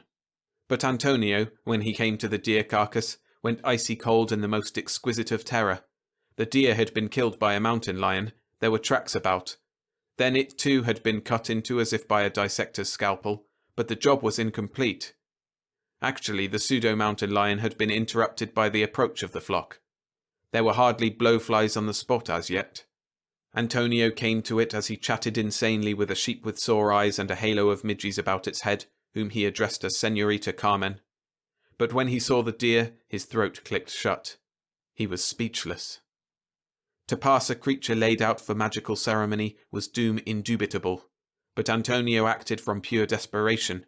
He recited charms which were stark paganism and would involve a heavy penance when next he went to confession. He performed other actions, equally deplorable. When he went on, the deer was quite spoiled, for neat demonstration of the skeletal, circulatory, muscular, and especially the nervous system and brain structure of genus Cervus, species Dama, specimen and adult doe. Antonio had piled over the deer all the brush within reach, had poured over it the kerosene he had for his night lantern, and had set fire to the heap with incantations that made it a wholly impious sacrifice to quite non-existent heathen demons. Salazar, trotting back to the front of the flock after checking on Antonio and the rear guard, wrinkled his nose and sneezed as he went past the blaze again. Antonio tottered on after him. But Antonio's impiety had done no good. The tawny shape bounded back into sight among the boulders on the hillside. It leaped with infinite grace for impossible distances. Naturally. No animal can be as powerful as a machine, and the counterfeit mountain lion was a machine vastly better than men could make.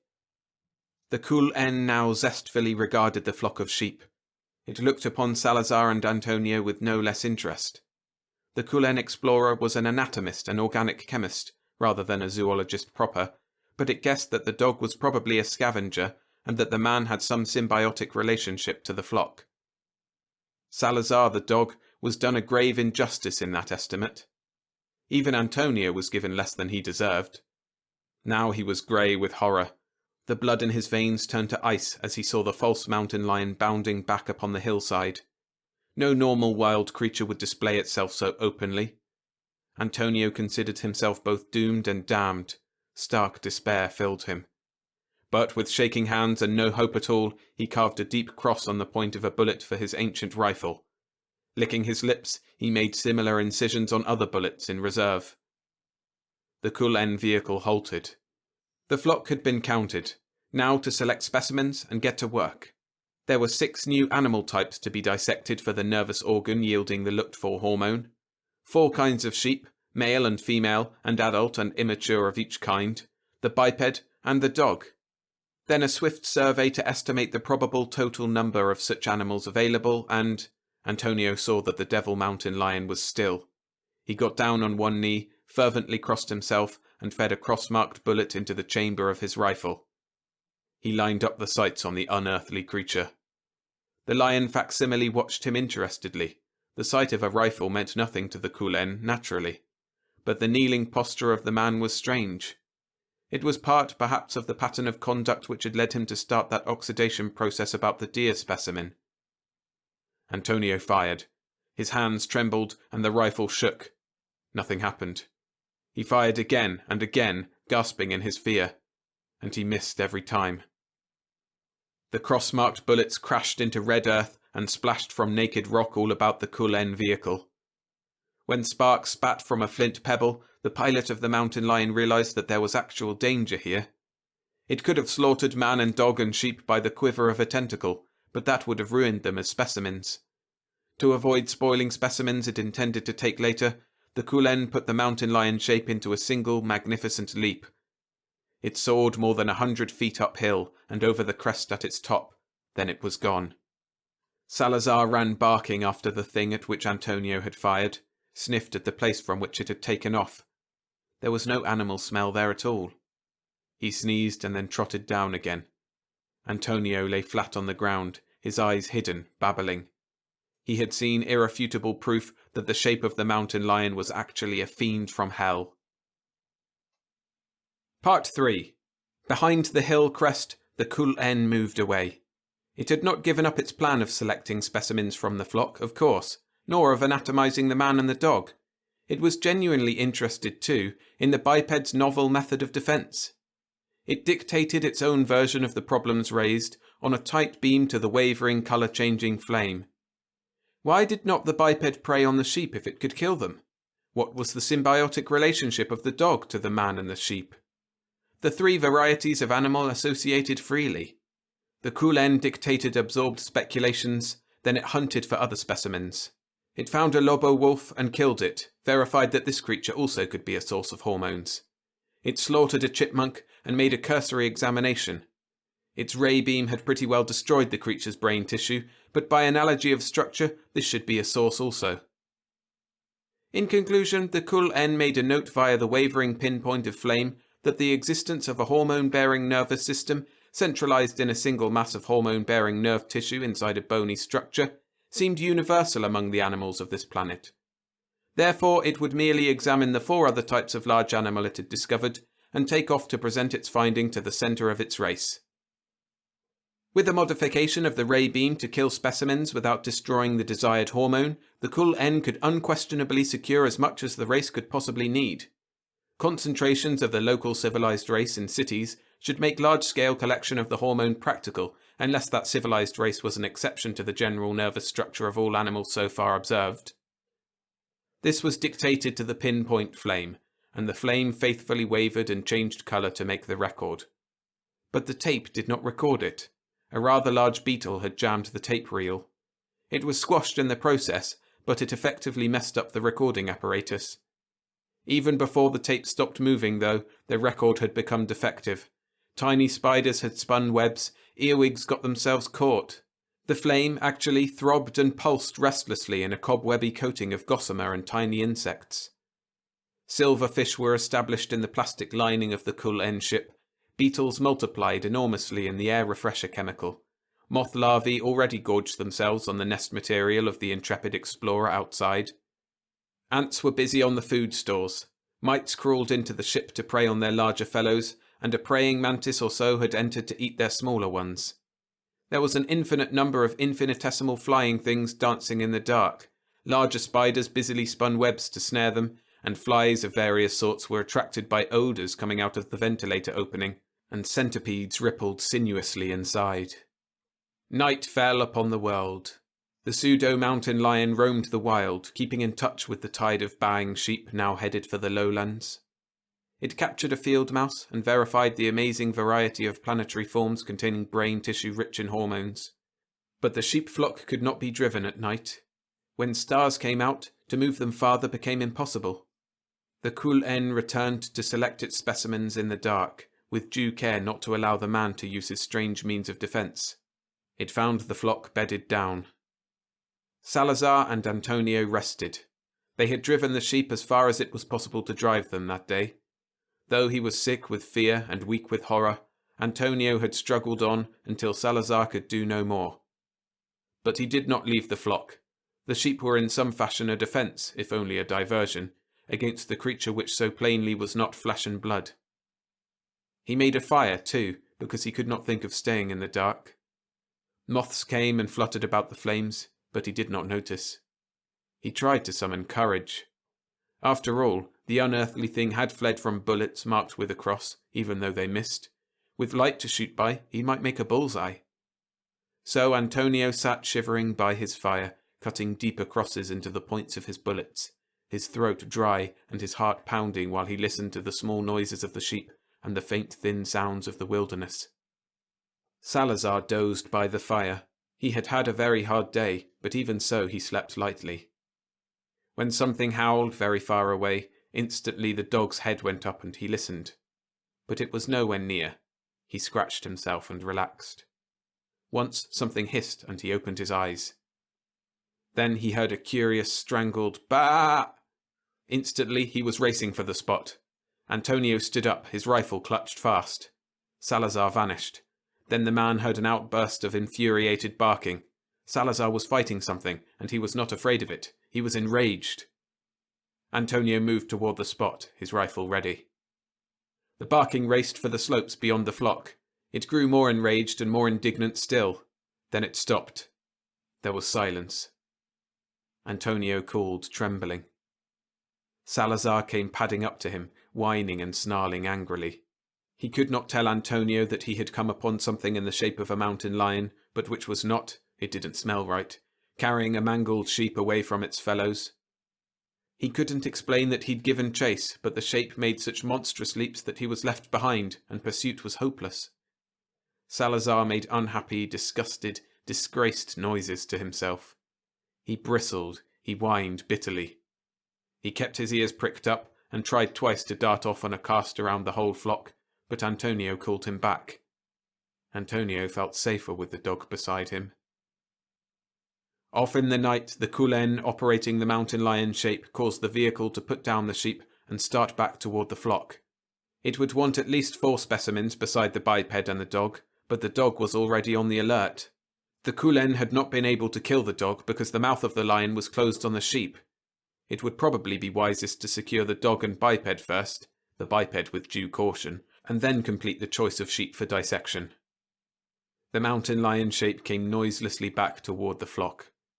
The being inside it felt a little thrill of pleasure. Scientific exploration was satisfying, but rarely exciting. One naturally protected oneself adequately when gathering specimens. But it was exciting to have come upon a type of animal which would dare to offer battle. The Kul-En in the mountain lion shape reflected that this was a new source of pleasure. To do battle with the fauna of strange planets, in the forms native to those planets. The padding vehicle went quietly in among the woolly sheep. It saw the tiny blossom of flame that was Antonio's campfire, another high-temperature oxidation process. It would be interesting to see if the biped was burning another carcass of its own killing. The shape was 200 yards from the fire when Salazar scented it. It was upwind from the dog. Its own smell was purely that of metals and plastics, but the fur now was bedabbled with the blood of the sheep which had been its first specimen of the night. Salazar growled. His hackles rose, every instinct for the defence of his flock. He had smelled that blood when the thing which wasn't a mountain lion left him behind with impossible leapings. He went stiff-legged toward the shape. Antonio followed in a sort of despairing calm born of utter hopelessness. A sheep uttered a strangled noise. The cool N had come upon a second specimen which was exactly what it wished. It left the dead sheep behind for the moment, while it went to look at the fire. It peered into the flames, trying to see if Antonio, the biped, had another carcass in the flames as seemed to be a habit. It looked.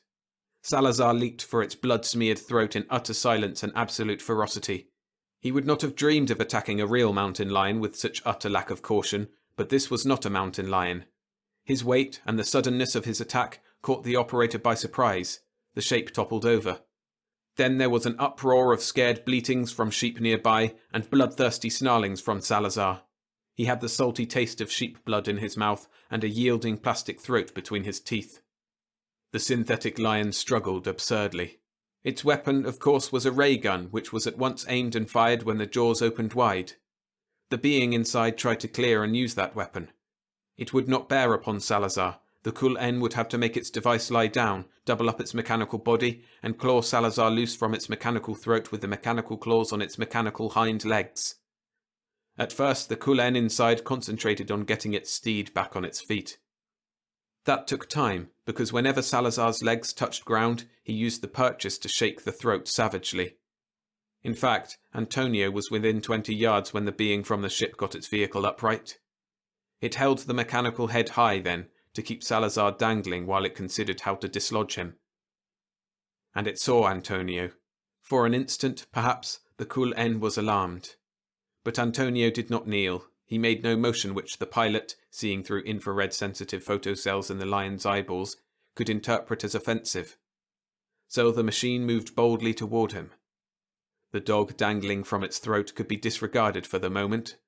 The killing ray was absolutely effective, but it did spread, and it did destroy the finer anatomical features of tissues it hit.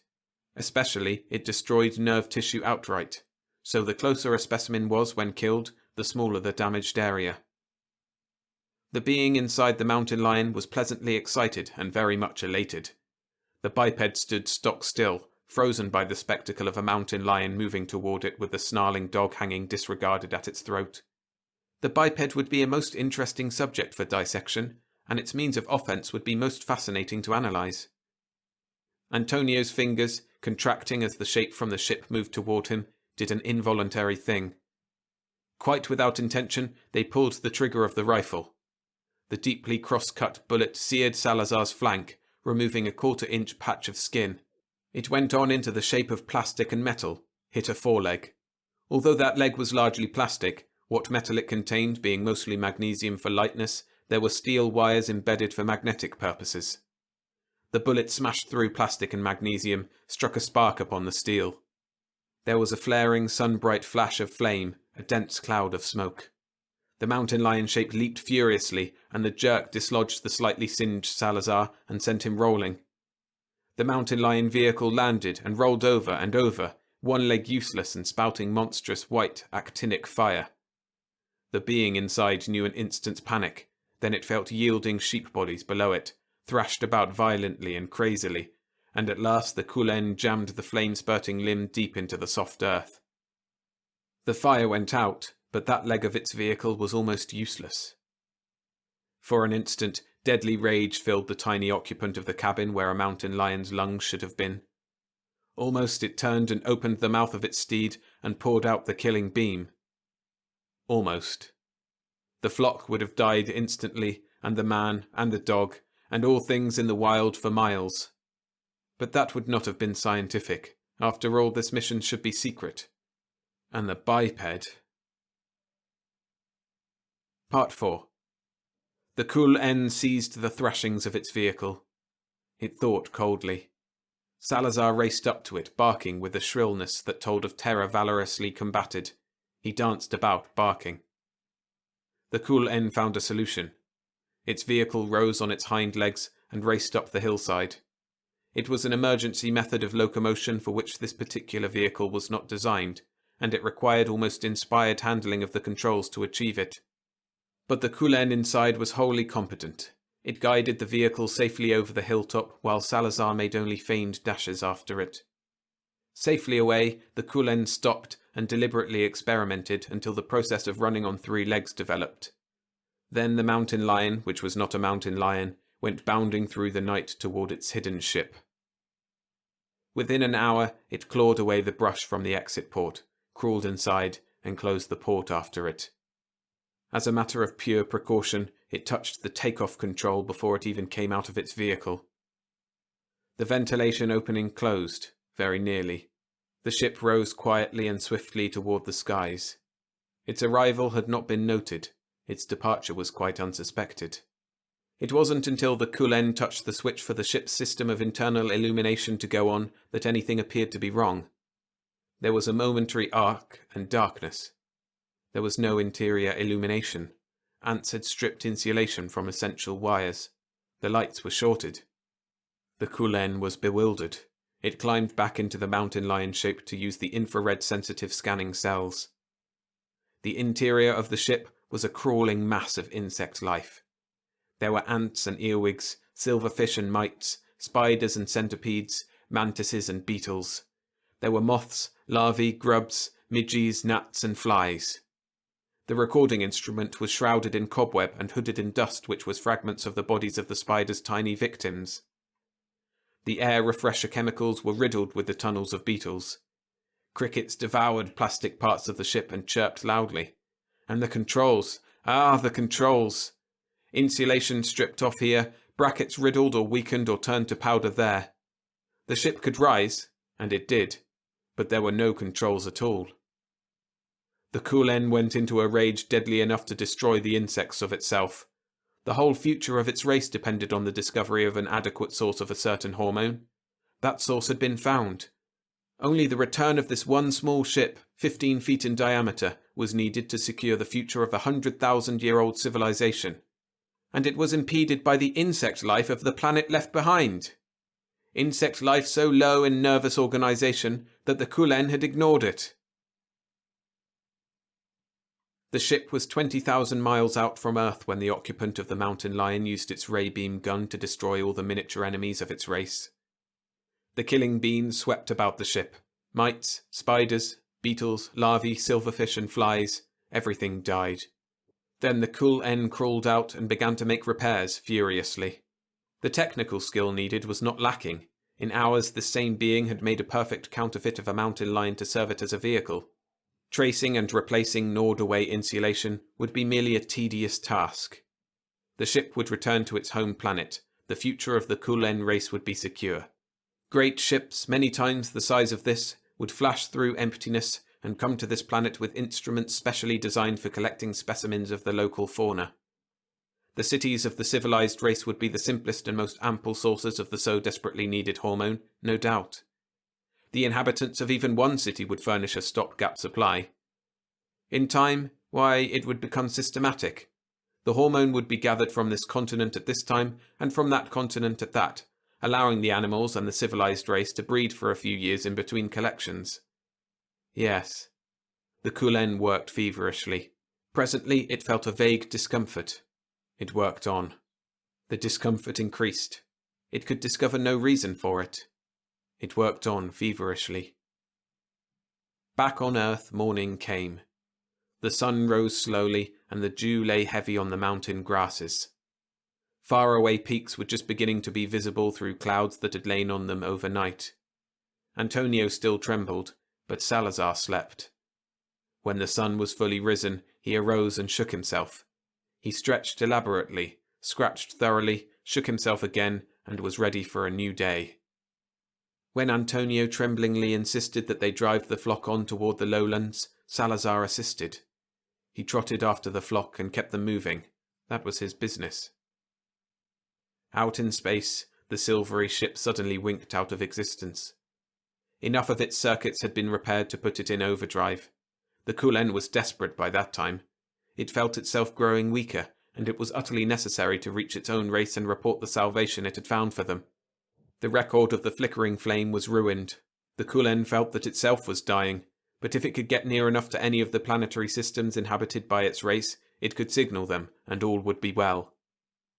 Moving ever more feebly, the Kulen managed to get lights on within the ship again. Then it found what it considered the cause of its increasing weakness and spasmodic gasping breaths. In using the killing ray, it had swept all the interior of the ship, but not the mountain lion shape, naturally, and the mountain lion shape had killed specimens and carried them about. While its foreleg flamed, it had even rolled on startled, stupid sheep. It had acquired fleas, perhaps some from Salazar, and ticks. The fleas and ticks had not been killed. They now happily inhabited the Kulen.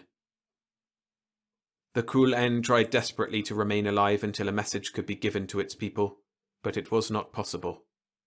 There was a slight matter the returning explorer was too much wrought up to perceive, and the instruments that would have reported it were out of action because of destroyed insulation.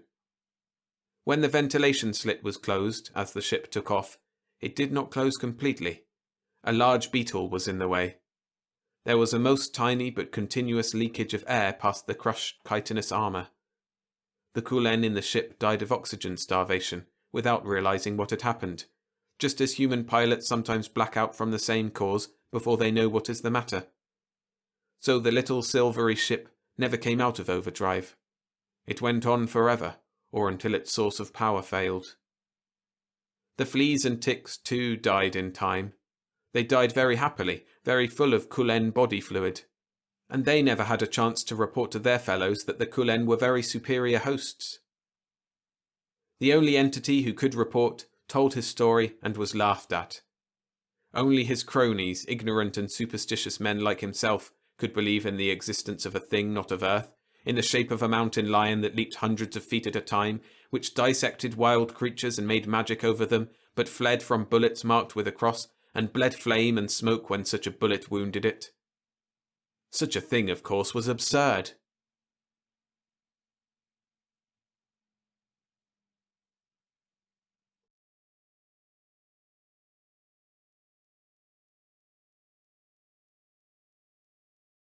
The Repairman by Harry Harrison.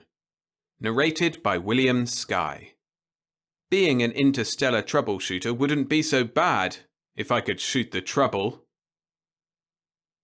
The old man had that look of intense glee on his face that meant someone was in for a very rough time. Since we were alone, it took no great feat of intelligence to figure it would be me.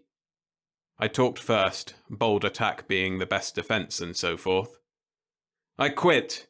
Don't bother telling me what dirty job you have cooked up, because I have already quit and you do not want to reveal company secrets to me.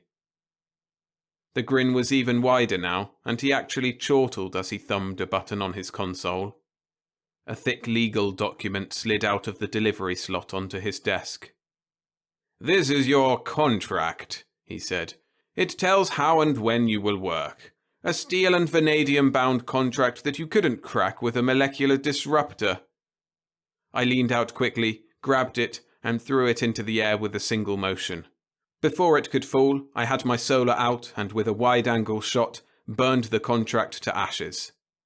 The old man pressed the button again, and another contract slid out on his desk. If possible, the smile was still wider now. "I should have said a duplicate of your contract, like this one here." He made a quick note on his secretary plate. "I have deducted 13 credits from your salary for the cost of the duplicate, as well as a 100 credit fine for firing a solar inside a building." I slumped, defeated, waiting for the blow to land. The old man fondled my contract. "According to this document, you can't quit. Ever. Therefore, I have a little job I know you'll enjoy. Repair job. The Centauri beacon has shut down. It's a Mark III beacon." "What kind of beacon?" I asked him. I have repaired hyperspace beacons from one arm of the galaxy to the other, and was sure I had worked on every type or model made. But I had never heard of this kind. "Mark III. the old man repeated, practically chortling. I never heard of it either until records dug up the specs. They found them buried in the back of their oldest warehouse.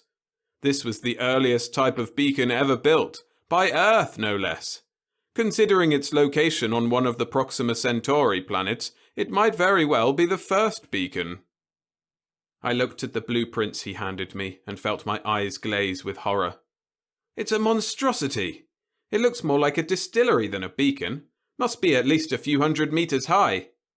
I'm a repairman, not an archaeologist. This pile of junk is over 2,000 years old. Just forget about it and build a new one. The old man leaned over his desk, breathing into my face. It would take a year to install a new beacon, besides being too expensive, and this relic is on one of the main routes. We have ships making 15 light-year detours now.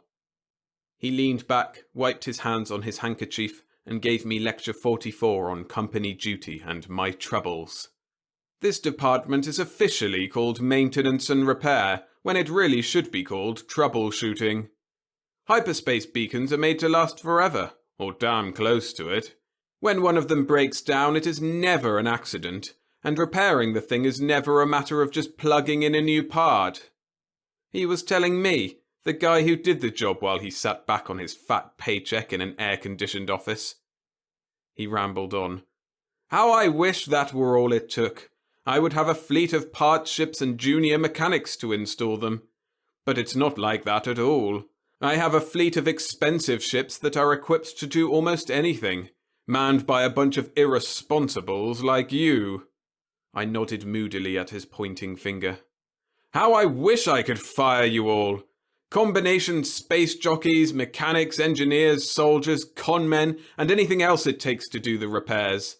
I have to browbeat, bribe, blackmail, and bulldoze you thugs into doing a simple job. If you think you're fed up, just think how I feel. But the ships must go through. The beacons must operate. I recognized this deathless line as the curtain speech and crawled to my feet. He threw the Mark III file at me and went back to scratching in his papers. Just as I reached the door, he looked up and impaled me on his finger again. And don't get any fancy ideas about jumping your contract.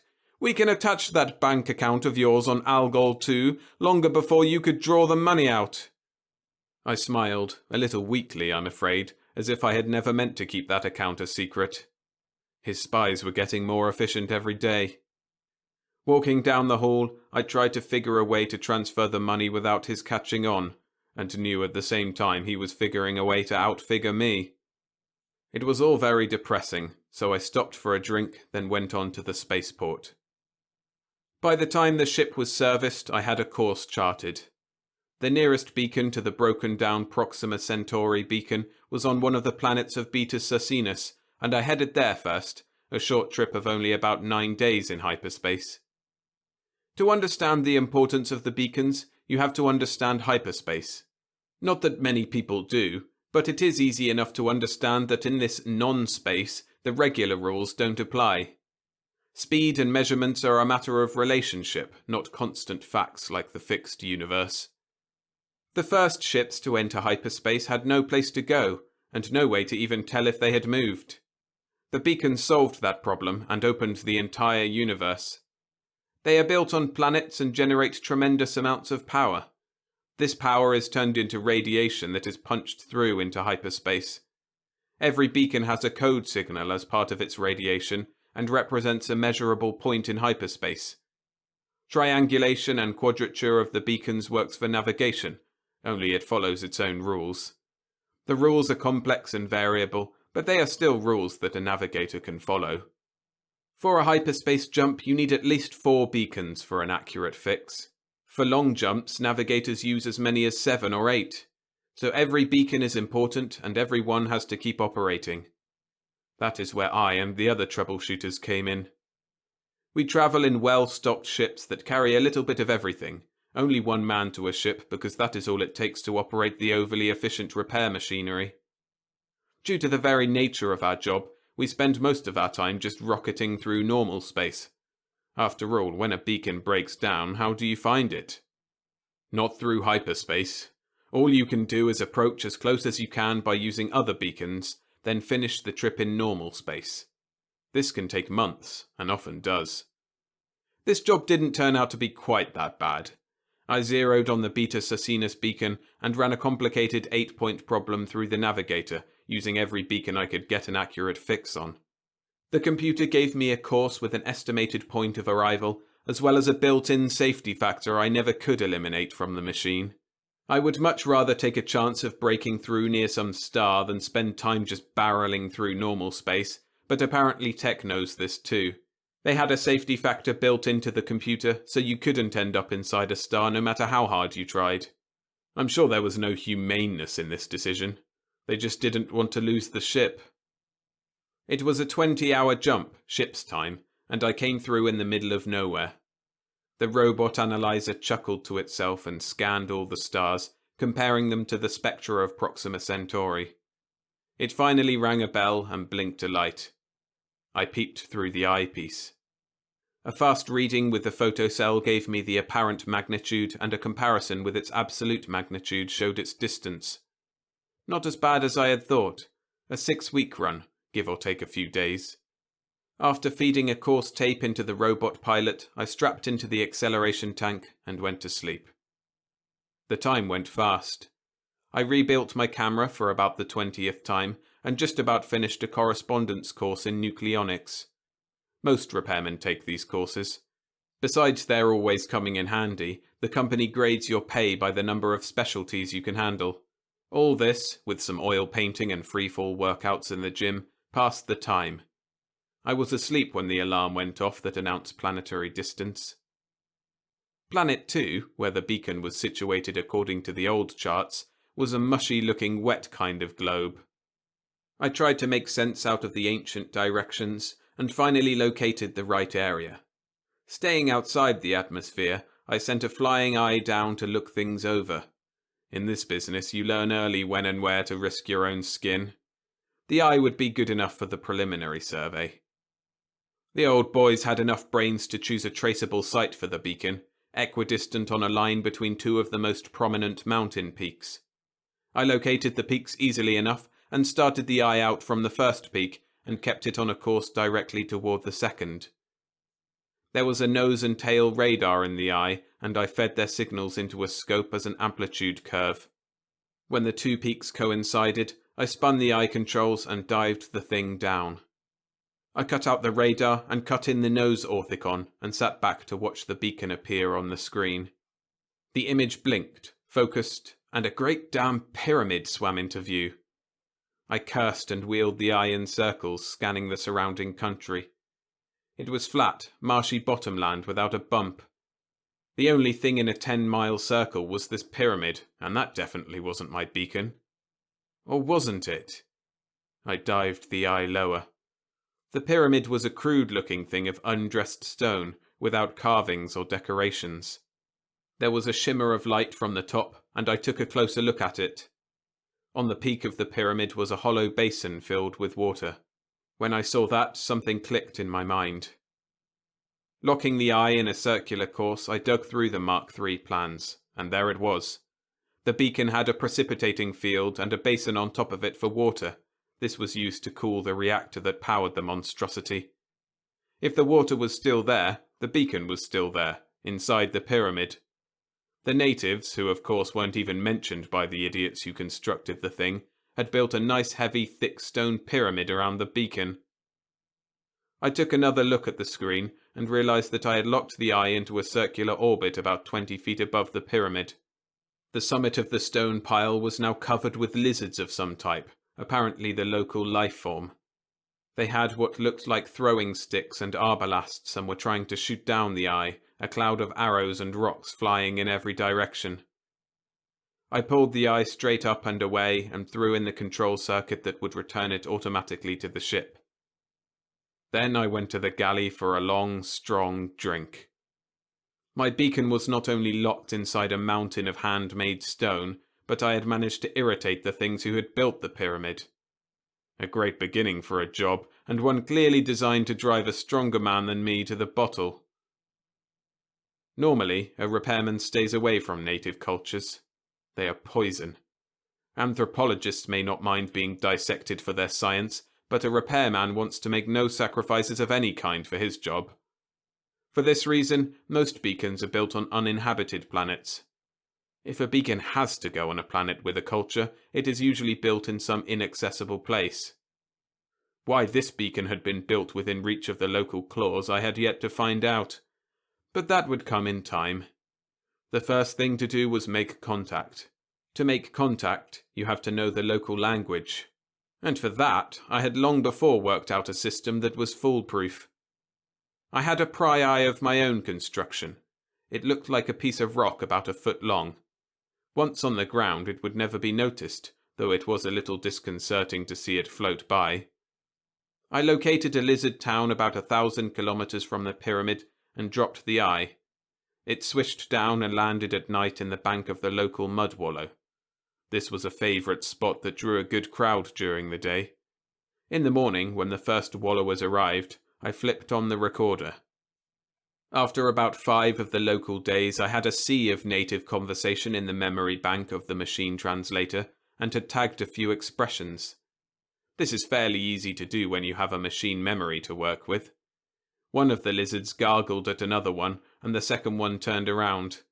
I tagged this expression with the phrase, "Hey, George," and waited my chance to use it. Later the same day, I caught one of them alone and shouted, "Hey, George," at him. It gurgled out through the speaker in the local tongue, and he turned around. When you get enough reference phrases like this in the memory bank, the MT brain takes over and starts filling in the missing pieces. As soon as the MT could give a running translation of any conversation it heard, I figured it was time to make a contact. I found him easily enough. He was the Centaurian version of a goat boy. He herded a particularly loathsome form of local life in the swamps outside the town. I had one of the working eyes dig a cave in an outcropping of rock and wait for him. When he passed next day, I whispered into the mic, "Welcome, O goat boy grandson. This is your grandfather's spirit speaking from paradise." This fitted in with what I could make out of the local religion. Goat boy stopped as if he'd been shot. Before he could move, I pushed a switch and a handful of the local currency, wampum-type shells, rolled out of the cave and landed at his feet. "Here is some money from paradise because you have been a good boy." Not really from paradise. I had lifted it from the treasury the night before. "Come back tomorrow and we will talk some more," I called after the fleeing figure. I was pleased to notice that he took the cash before taking off. After that, Grandpa in paradise had many heart-to-heart talks with grandson, who found the heavenly loot more than he could resist. Grandpa had been out of touch with things since his death, and Goat Boy happily filled him in. I learned all I needed to know of the history, past and recent, and it wasn't nice. In addition to the pyramid being around the beacon, there was a nice little religious war going on around the pyramid. It all began with the land bridge. Apparently the local lizards had been living in the swamps when the beacon was built, but the builders didn't think much of them. They were a low type and confined to a distant continent. The idea that the race would develop and might reach this continent never occurred to the beacon mechanics. Which is, of course, what happened. A little geological turnover, a swampy land bridge formed in the right spot, and the lizards began to wander up Beacon Valley. And found religion. A shiny metal temple out of which poured a constant stream of magic water, the reactor cooling water pumped down from the atmosphere condenser on the roof. The radioactivity in the water didn't hurt the natives. It caused mutations that bred true. A city was built around the temple, and through the centuries the pyramid was put up around the beacon. A special branch of the priesthood served the temple. All went well until one of the priests violated the temple and destroyed the holy waters. There had been revolt, strife, murder and destruction since then. But still the holy waters would not flow. Now armed mobs fought around the temple each day, and a new band of priests guarded the sacred fount. And I had to walk into the middle of that mess and repair the thing. It would have been easy enough if we were allowed a little mayhem. I could have had a lizard fry, fixed the beacon, and taken off. Only native life forms were quite well protected. There were spy cells on my ship, all of which I hadn't found, that would cheerfully rat on me when I got back. Diplomacy was called for. I sighed and dragged out the plastiflesh equipment. Working from 3D snaps of Grandson, I modelled a passable reptile head over my own features. It was a little short in the jaw, me not having one of their toothy mandibles, but that was all right. I didn't have to look exactly like them, just something close to soothe the native mind. It's logical. If I were an ignorant aborigine of Earth and I ran into a spican, who looks like a 2-foot gob of dried shellac, I would immediately leave the scene. However, if the spican was wearing a suit of plastiflesh that looked remotely humanoid, I would at least stay and talk to him. This was what I was aiming to do with the Centaurians. When the head was done, I peeled it off and attached it to an attractive suit of green plastic, complete with a tail. I was really glad they had tails. The lizards didn't wear clothes, and I wanted to take along a lot of electronic equipment. I built the tail over a metal frame that anchored around my waist. Then I filled the frame with all the equipment I would need, and began to wire the suit. When it was done, I tried it on in front of a full-length mirror. It was horrible, but effective. The tail dragged me down in the rear and gave me a duck waddle, but that only helped the resemblance. That night I took the ship down into the hills nearest the pyramid, an out-of-the-way dry spot where the amphibious natives would never go. A little before dawn the eye hooked onto my shoulders, and we sailed straight up. We hovered above the temple at about 2,000 meters until it was light, then dropped straight down. It must have been a grand sight. The eye was camouflaged to look like a flying lizard, sort of a cardboard pterodactyl, and the slowly flapping wings obviously had nothing to do with our flight. But it was impressive enough for the natives. The first one that spotted me screamed and dropped over on his back. The others came running. They milled and mobbed and piled on top of one another, and by that time I had landed in the plaza fronting the temple. The priesthood arrived. I folded my arms in a regal stance. "Greetings, O noble servers of the great god," I said. Of course I didn't say it out loud, just whispered loud enough for the throat mic to catch. This was radioed back to the MT, and the translation shot back to a speaker in my jaws. The natives chomped and rattled, and the translation rolled out almost instantly. I had the volume turned up and the whole square echoed. Some of the more credulous natives prostrated themselves, and others fled screaming. One doubtful type raised a spear, but no one else tried that after the pterodactyli picked him up and dropped him in the swamp. The priests were a hard-headed lot, and weren't buying any lizards in a poke. They just stood and muttered.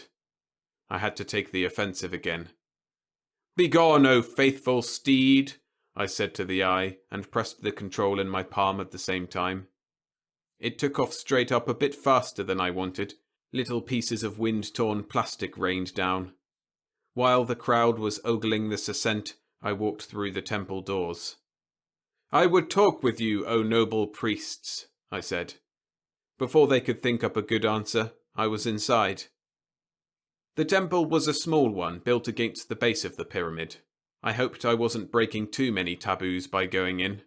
I wasn't stopped, so it looked all right.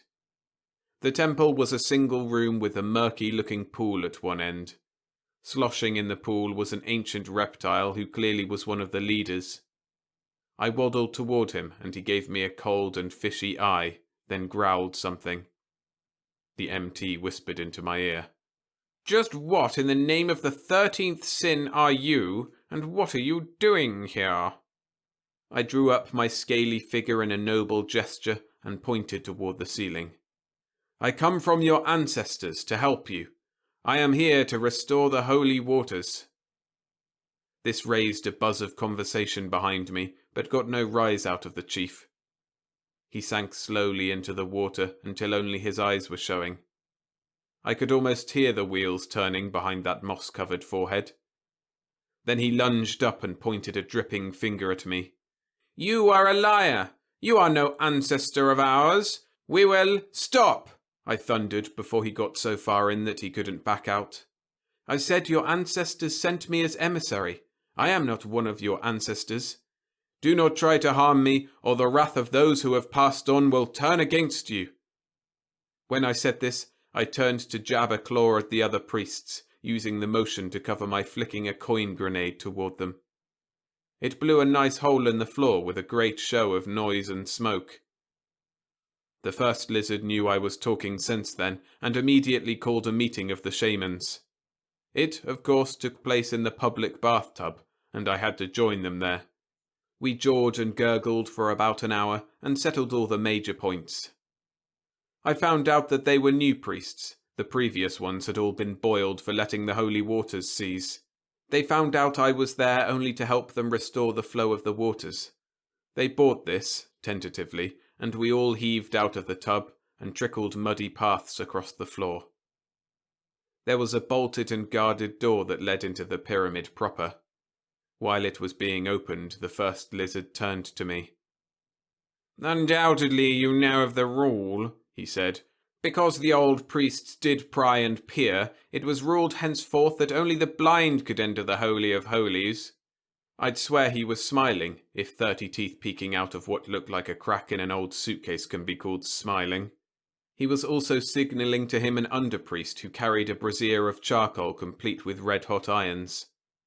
All I could do was stand and watch as he stirred up the coals, pulled out the ruddiest iron, and turned toward me.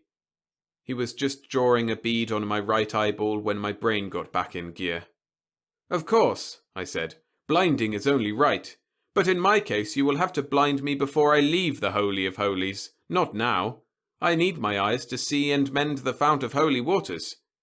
Once the waters flow again, I will laugh as I hurl myself on the burning iron." He took a good 30 seconds to think it over, and had to agree with me. The local torturer sniffled a bit and threw a little more charcoal on the fire. The gate crashed open, and I stalked through. Then it banged to behind me, and I was alone in the dark. But not for long. There was a shuffling nearby, and I took a chance and turned on my flash.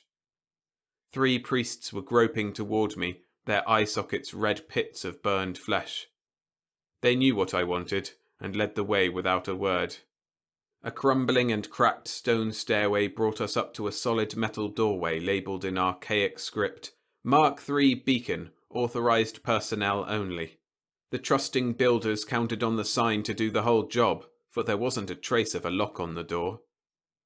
One lizard merely turned the handle, and we were inside the beacon. I unzipped the front of my camouflage suit and pulled out the blueprints. With the faithful priest stumbling after me, I located the control room and turned on the lights. There was a residue of charge in the emergency batteries, just enough to give a dim light. The meters and indicators looked to be in good shape, if anything unexpectedly bright from constant polishing. I checked the readings carefully and found just what I had suspected. One of the eager lizards had managed to open a circuit box and had polished the switches inside. While doing this, he had thrown one of the switches, and that had caused the trouble. Rather, that had started the trouble. It wasn't going to be ended by just reversing the water valve switch. This valve was supposed to be used only for repairs, after the pile was damped.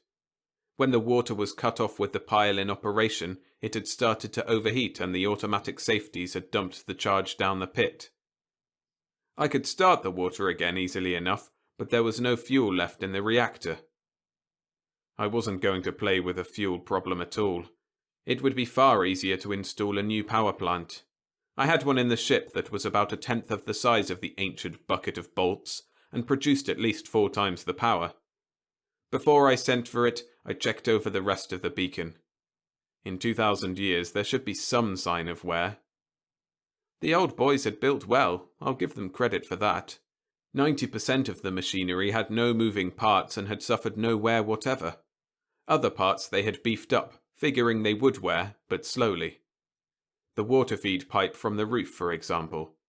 The pipe walls were at least 3 meters thick, and the pipe opening itself no bigger than my head. There were some things I could do, though, and I made a list of parts. The parts, the new power plant and a few other odds and ends, were chuted into a neat pile on the ship.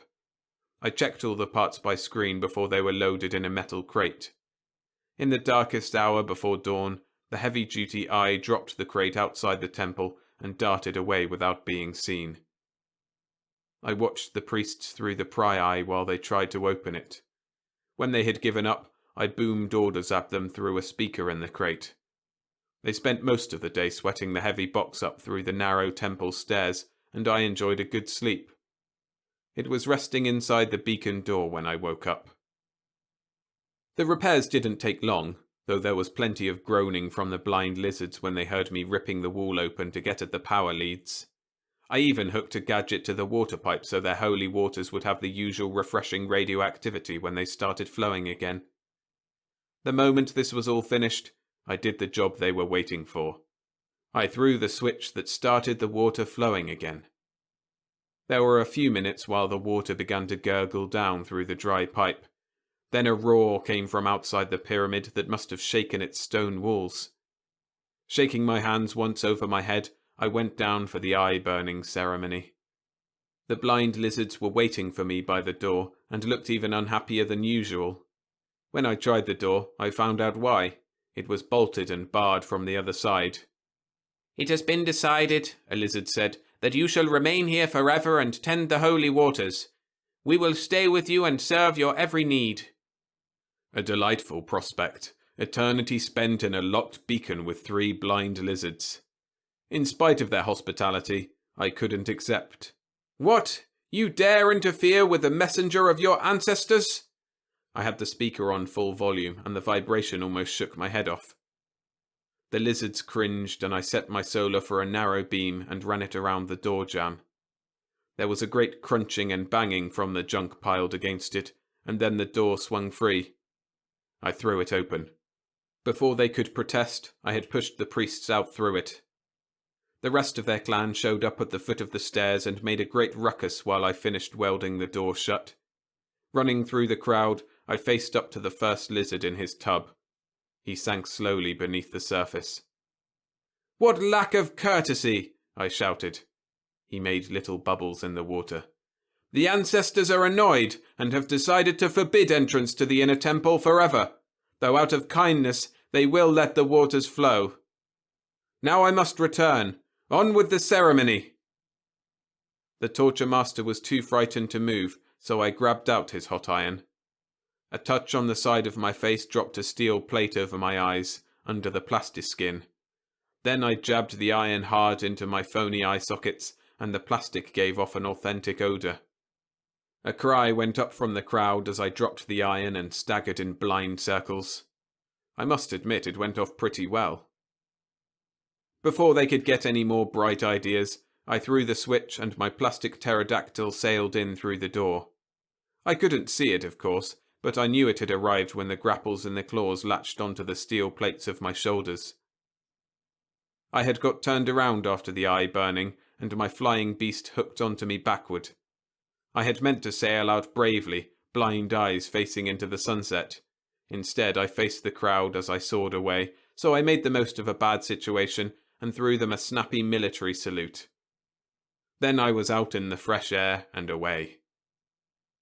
When I lifted the plate and poked holes in the seared plastic, I could see the pyramid growing smaller behind me, water gushing out of the base, and a happy crowd of reptiles sporting in its radioactive rush. I counted off on my talons to see if I had forgotten anything. 1. The beacon was repaired. 2. The door was sealed, so there should be no more sabotage, accidental or deliberate. 3. The priest should be satisfied. The water was running again, my eyes had been duly burned out, and they were back in business. Which added up to 4, the fact that they would probably let another repairman in under the same conditions if the beacon conked out again. At least I had done nothing, like butchering a few of them, that would make them antagonistic toward future ancestral messengers. I stripped off my tattered lizard suit back in the ship, very glad that it would be some other repairman who'd get the job.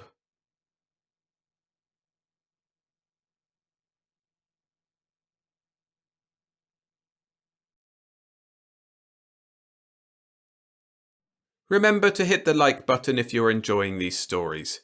It helps me make more read-alongs like these. Thanks. Survival Type by J.F. Bone. Narrated by William Skye. Score 1 or 1 million was not enough for the human race. It had to be all or nothing, with one man doing every bit of scoring. Arthur Lansford slapped futilely at the Sith buzzing hungrily around his head. The outsized, 8-legged parody of a mosquito did a neat half-roll and zoomed out of range, hanging motionless on vibrating wings a few feet away. A raindrop staggered it momentarily, and for a fleeting second Lansford had the insane hope that the arthropod would fall out of control into the mud. If it did, that would be the end of it, for Niobian mud was as sticky as flypaper. But the Sith righted itself inches short of disaster, buzzed angrily, and retreated to the shelter of a nearby broadleaf, where it executed another half-roll and hung upside down, watching its intended meal with avid anticipation. Lansford eyed the insect distastefully as he explored his jacket for repellent and applied the smelly stuff liberally to his face and neck. It wouldn't do much good. In an hour his sweat would remove whatever the rain missed, but for that time it should discourage the Sith. As far as permanent discouraging went, the repellent was useless. Once one of those 8-legged horrors checked you off, there were only 2 possible endings to the affair. Either you were bitten, or you killed the critter. It was as simple as that. He had hoped that he would be fast enough to get the Sith before it got him. He had been bitten once already, and the memory of those paralysed 3 minutes while the bloodsucker fed was enough to last him for a lifetime. He readjusted his helmet, tucking its fringe of netting beneath his collar. The netting, he reflected gloomily, was like its owner, much the worse for wear. However, this trek would be over in another week, and he would be able to spend the next 6 months at a comfortable desk job at the base, while some other poor devil did the chores of field work. He looked down the rain-swept trail winding through the jungle. Niobe, a perfect name for this wet little world. The Bureau of Extraterrestrial Exploration couldn't have picked a better, but the funny thing about it was that they hadn't picked it in the first place. Niobe was the native word for Earth, or perhaps the world would be a more accurate definition. It was a coincidence, of course, but the planet and its mythological Greek namesake had much in common.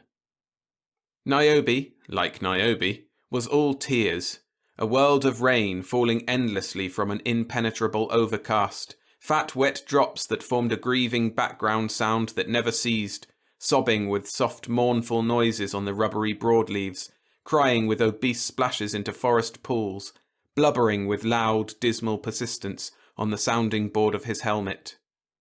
And on the ground the raindrops mixed with the loess-like soil of the trail to form a gluey mud that clung in huge pasty balls to his boots. Everywhere there was water, running in rivulets of tear streaks down the round cheeks of the gently sloping land, rivulets that merged and blended into broad shallow rivers that wound their mourners' courses to the sea. Trekking on Niobe was an amphibious operation, unless one stayed in the highlands, a perpetual series of fords and river crossings. And it was hot, a seasonless, unchanging humid heat that made a protection suit an instrument of torture that slowly boiled its wearer in his own sweat. But the suit was necessary, for exposed human flesh was irresistible temptation to Niobe's blood-sucking insects. Many of these were no worse than those of Earth, but a half-dozen species were deadly. The first bite sensitized, the second killed. Anaphylactic shock, the medics called it. And the Sith was one of the deadly species. Lansford shrugged fatalistically. Uncomfortable as a protection suit was, it was better to boil in it than die without it. He looked at Kron squatting beside the trail and envied him. It was too bad that Earthmen weren't as naturally repellent to insects as the dominant native life. Like all Niobians, the native guide wore no clothing, ideal garb for a climate like this. His white, hairless hide with its faint sheen of oil was beautifully water-repellent. Kron, Lansford reflected, was a good example of the manner in which nature adapts the humanoid form for survival on different worlds. Like the dominant species on every intelligent planet in the explored galaxy, he was an erect, bipedal mammalian being with hands that possessed an opposable thumb. Insofar as that general description went, Kron resembled humanity, but there were differences. Squatting, the peculiar shape of Cron's torso and the odd flexibility of his limbs were not apparent. One had the tendency to overlook the narrow-shouldered cylindrical body and the elongated tarsal and carpal bones that gave his limbs 4 major articulations rather than the human 3, and to concentrate upon the utterly alien head. It jutted forward from his short, thick neck, a long-snouted, vaguely dog-like head, with tiny ears lying close against the hairless, dome-shaped cranium. Slit-like nostrils, equipped with sphincter muscles like those of a terrestrial seal, argued an originally aquatic environment, and the large, intelligent eyes set forward in the skull to give binocular vision, together with the sharp, white carnassial teeth and pointed canines, indicated a carnivorous ancestry.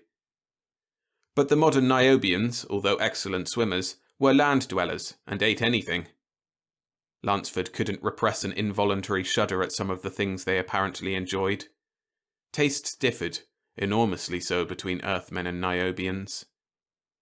There was no doubt that the native was intelligent, yet he, like the rest of his race, was a technological moron. It was strange that a race which had a well-developed philosophy and an amazing comprehension of semantics could be so backward in mechanics. Even the simpler of the BEE's mechanisms left the natives confused. It was possible that they could learn about machinery, but Lansford was certain that it would take a good many years before the first native mechanic would set up a machine shop on this planet. Lansford finished tucking the last fold of face net under his collar, and as he did so, Cron stood up, rising to his 5-foot height with a curious flexible grace. Standing, he looked something like a double-jointed alabaster Anubis, wearing swim fins. His broad, webbed feet rested easily on the surface of the mud, their large area giving him flotation that Lansford envied.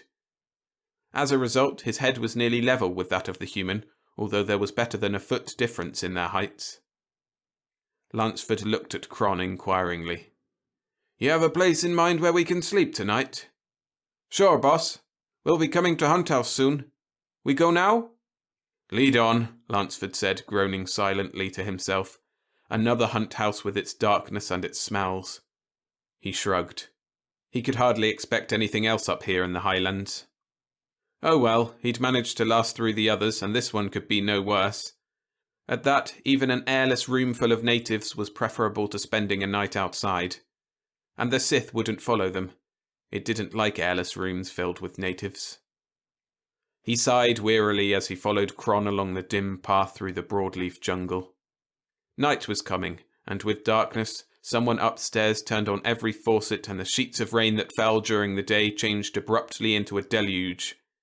Even the semi-aquatic natives didn't like to get caught away from shelter during the night. The 3 moved onward, immersed in a drumming wilderness of rain, the Niobian sliding easily over the surface of the mud, the Earthman ploughing painfully through it, and the Sith flitting from the shelter of one broadleaf to the next, waiting for a chance to feed. The trail widened abruptly, opening upon one of the small clearings that dotted the rainforest jungle.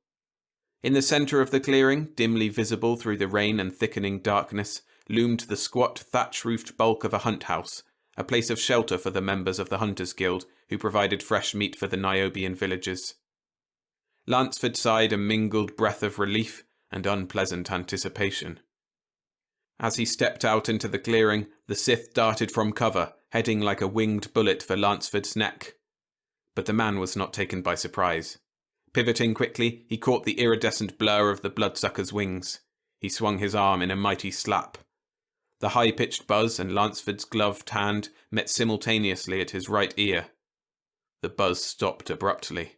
Lansford shook his head, and the Sith fell to the ground, satisfactorily swatted. Lansford grinned.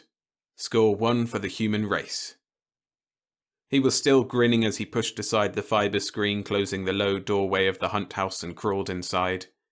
It took a moment for his eyes to become accustomed to the gloom within, but his nose told him even before his eyes that the house was occupied. The natives, he thought wryly, must be born with no sense of smell, otherwise they'd perish from sheer propinquity. One could never honestly say that familiarity with the odour of a Niobian bred contempt. Nausea was the right word. The interior was typical, a dark rectangle of windowless limestone walls enclosing a packed dirt floor and lined with a single deck of wooden sleeping platforms. Steeply angled rafters of peeled logs intersected at a knife-sharp ridge pierced with a circular smoke hole above the fire pit in the centre of the room. Transverse rows of smaller poles lashed to the rafters supported the thick broadleaf thatch that furnished protection from the rain and sanctuary from uncounted thousands of insects. A fire flickered ruddily in the pit, hissing as occasional drops of rain fell into its heart from the smoke hole, giving forth a dim light together with clouds of smoke and steam that rose upward through the tangled mass of greasy cobwebs filling the upper reaches of the rafters. Some of the smoke found its way through the smoke hole, but most of it hung in an acrid, undulating layer some 6 feet above the floor. The glow outlined the squatting figures of a dozen or so natives clustered around the pit, watching the slowly rotating carcass of a small deer-like rodent called a saurat, which was broiling on a spit above the flames. Cron was already in the ring, talking earnestly to one of the hunters, a fellow tribesman judging from the tattoo on his chest. To a Niobian, the scene was ordinary, but to Lansford it could have been lifted bodily from the inferno. He had seen it before, but the effect lost nothing by repetition. There was a distinctly hellish quality to it, to the reds and blacks of the flickering fire and the shadows. He wouldn't have been particularly surprised if Satan himself appeared in the centre of the fire pit, complete with horns, hoofs and tail. A hunt house, despite its innocuousness, looked like the southeast corner of Hades. Clustered around the fire, the hunters turned to look at him curiously, and, after a single eye-filling stare, turned back again. Niobians were almost painfully polite. Although Earthmen were still enough of a curiosity to draw attention, one searching look was all their customs allowed. Thereafter they minded their own business. In some ways, Lansford reflected, native customs had undeniable merit. Presently Cron rose from his place beside the fire and pointed out 2 empty sleeping platforms where they would spend the night. Lansford chose one and sank wearily to its resilient surface. Despite its crude construction, a Niobian sleeping platform was comfortable. He removed his pack, pulled off his mud-encrusted boots, and lay back with a grunt of relaxation. After a day like this, it was good to get off his feet. Weariness flowed over him. He awoke to the gentle pressure of Cron's hand squeezing his own. "The food is cooked," the Niobian said, "and you are welcomed to share it." Lansford nodded, his stomach crawling with unpleasant anticipation. A native meal was something he would prefer to avoid. His digestive system could handle the unsavoury mess, but his taste buds shrank from the forthcoming assault.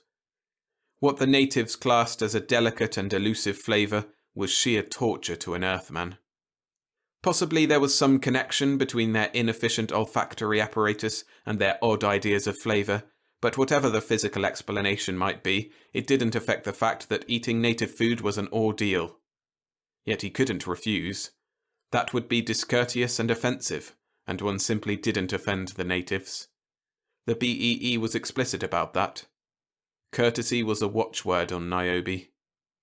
He took a place by the fire, watching with concealed distaste as one of the hunters reached into the boiling vat beside the fire pit with a pair of wooden tongs and drew forth the native conception of a hors d'oeuvre. They called it vorkum, a boiled saurat paunch stuffed with a number of odorous ingredients. It looked almost as bad as it smelled. The hunter laid the paunch on a wooden trencher, scraped the greenish scum from its surface and sliced it open. The odour poured out, a gagging essence of decaying vegetables, rotten eggs and overripe cheese. Lansford's eyes watered, his stomach tautened convulsively, but the Niobians eyed the reeking semi-solid eagerly. No meal on Niobe was considered worthy of the name unless a generous helping of vorkum started it off. An entree like that could ruin the most rugged human appetite, but when it was the forerunner of a main dish of highly spiced barbecue, vorkum assumed the general properties of an emetic. Lansford grimly controlled the nausea and tactfully declined the greasy handful which Cron offered. The Niobian never seemed to learn. At every meal they had eaten during their past month of travel on Niobe, Cron had persistently offered him samples of the mess. With equal persistence, he had refused. After all, there were limits. But polite convention required that he eat something, so he took a small portion of the barbecued meat and dutifully finished it. The hunters eyed him curiously, apparently wondering how an entity who could assimilate relatively untasty saurat should refuse the far greater delicacy of Vorkum. But it was a known fact that the ways of Earthmen were strange and unaccountable. The hunters didn't protest when he retired to his sleeping platform and the more acceptable concentrates from his pack. His hunger satisfied, he lay back on the resilient vines and fell into a sleep of exhaustion. It had been a hard day. Lanceford's dreams were unpleasant. Nightmare was the usual penalty of sitting in on a Niobian meal, and this one was worse than usual. Huge Siths reeking of Vorkum pursued him as he ran naked and defenceless across a swampy landscape that stretched interminably ahead. The clinging mud reduced his speed to a painful crawl as he frantically beat off the attacks of the bloodsuckers. The climax was horror. One of the Siths slipped through his frantically beating hands and bit him on the face. The shocking pain of the bite wakened him, a cry of terror and anguish still on his lips. He looked around wildly. He was still in the hunt house. It was just a dream. He chuckled shakily. These nightmares sometimes were too real for comfort. He was drenched with sweat, which was not unusual, but there was a dull ache in his head, and the hot, tense pain that encompassed the right side of his face had not been there when he had fallen asleep. He touched his face with a tentative finger, exploring the hot puffiness and the enormously swollen ear with a gentle touch. It was where he had struck the Sith, but surely he couldn't have hit that hard. He gasped, a soft breath of dismay, as realization dawned. He had smashed the Sith hard enough to squeeze some of the insect's corrosive body juices through his face net, and they had touched his skin. That wouldn't normally have been bad, but the Sith bite he had suffered a week ago had sensitized him. He was developing an anaphylactic reaction, a severe one judging from the swelling. That was the trouble with exploration. One occasionally forgot that a world was alien. Occasionally danger tended to recede into a background of familiarity. He had smashed the Sith before it had bitten him, so therefore it couldn't hurt him. He grimaced painfully, the movement bringing another twinge to his swollen face. He should have known better. He swore mildly as he opened his aid kit and extracted a sterile hypo. The super antihistamine developed by the Bureau was an unpredictable sort of thing. Sometimes it worked, and sometimes it didn't. He removed the screw cap that sealed the needle and injected the contents of the syringe into his arm. He hoped that this was one of the times the drug worked. If it wasn't, he reflected grimly, he wouldn't be long for this world. He sighed and lay back. There wasn't anything more to do now. All he could do was wait and see if the anti-allergen worked. The Bureau of Extraterrestrial Exploration had discovered Niobe barely 3 years ago, yet already the planet was famous not only for its peculiar climate, but also for the number of men who had died upon its watery surface. Knowledge of this planet was bought with life, grim payment to decrease the lag between discovery and the day men could live and work on Niobe without having to hide beneath domes or behind protection suits. Lanceford never questioned the necessity or the inevitable price that must be paid. Like every other BEE agent, he knew that Niobe was crash priority, a world that had to be understood in minimum time. For Niobe was a made-to-order herbarium for a swampland plant called Vizcaya. The plant was originally native to Algon 4, but had been spread to practically every suitable growth center in the galaxy. It was the source of a complex of alkaloids known as gerontin, and gerontin had the property of tripling or quadrupling the normal lifespan of mammals. It was obvious that Vizcaya culture could have a tremendous distribution throughout the Confederation worlds, but unfortunately the right conditions existed in very few places in the explored galaxy.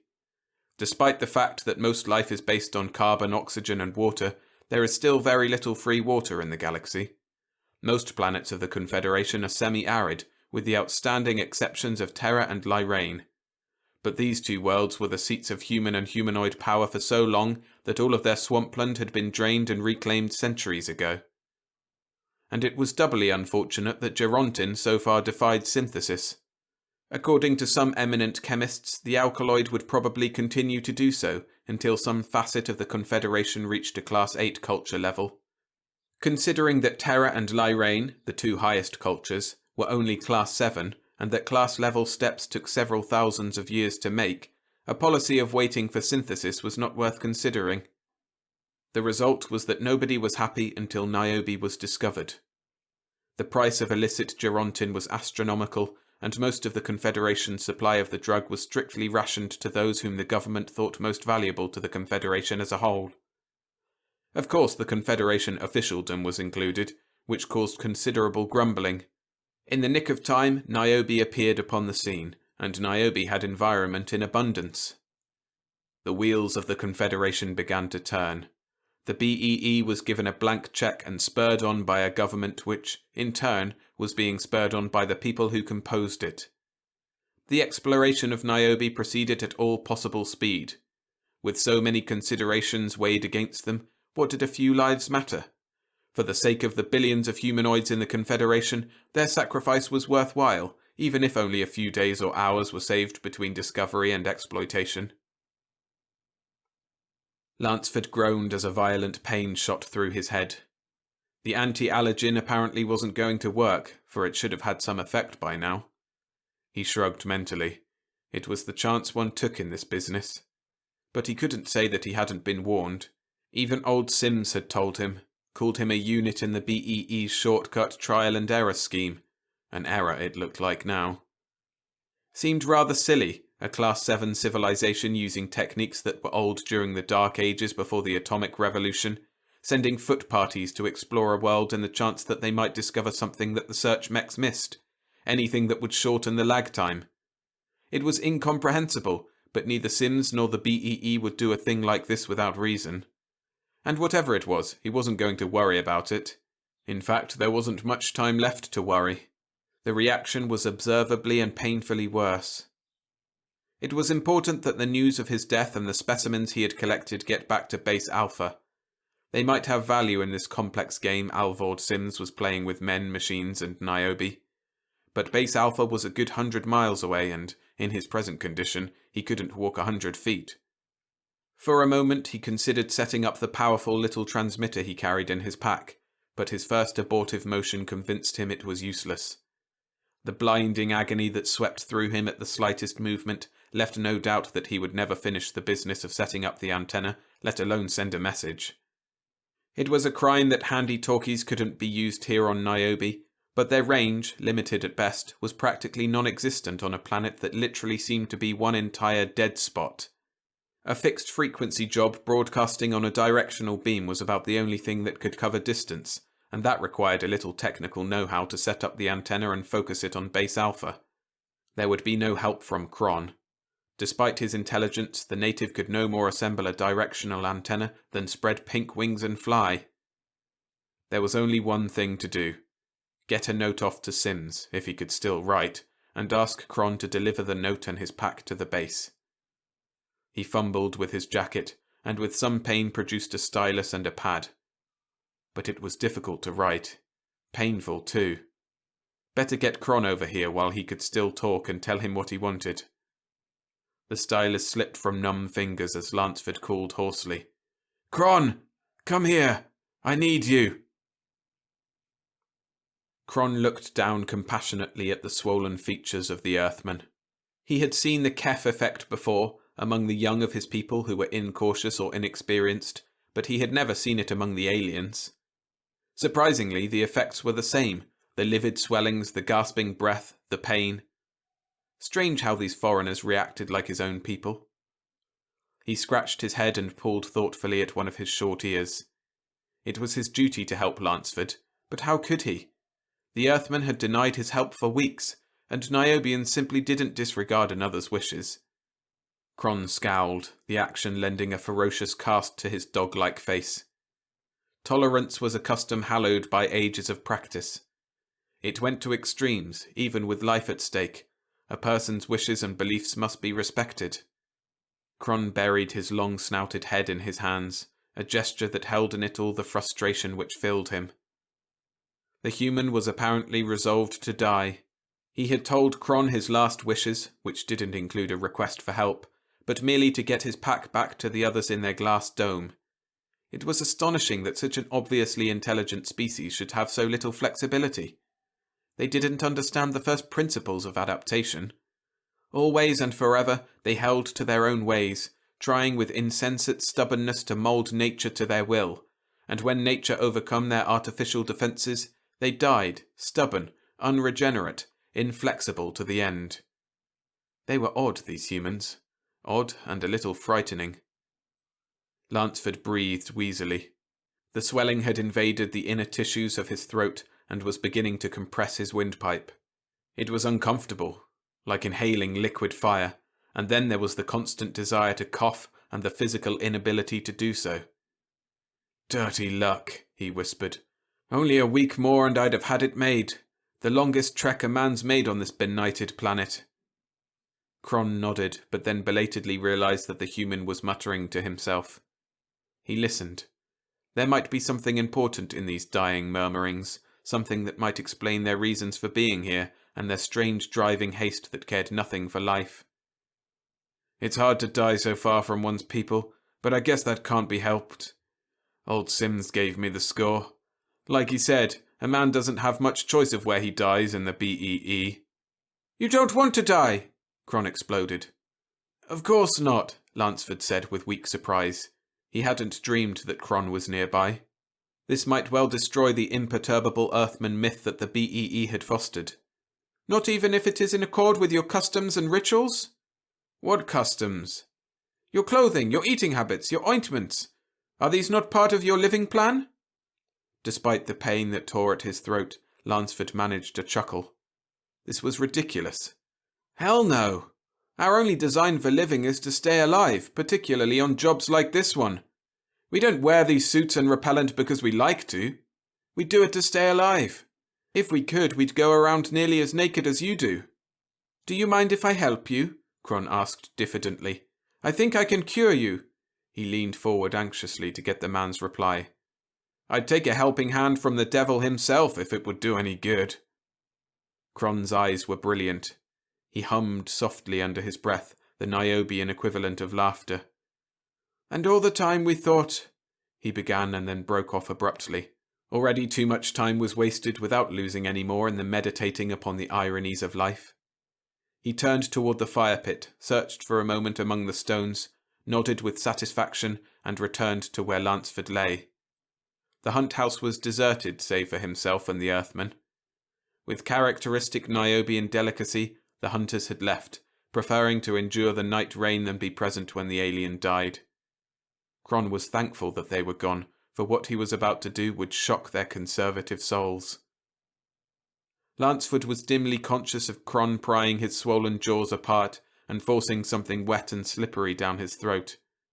He swallowed, the act a tearing pain to the edematous membranes of his gullet, but the stuff slid down, leaving a trail of fire in its wake. The act triggered another wave of pain that left him weak and gasping.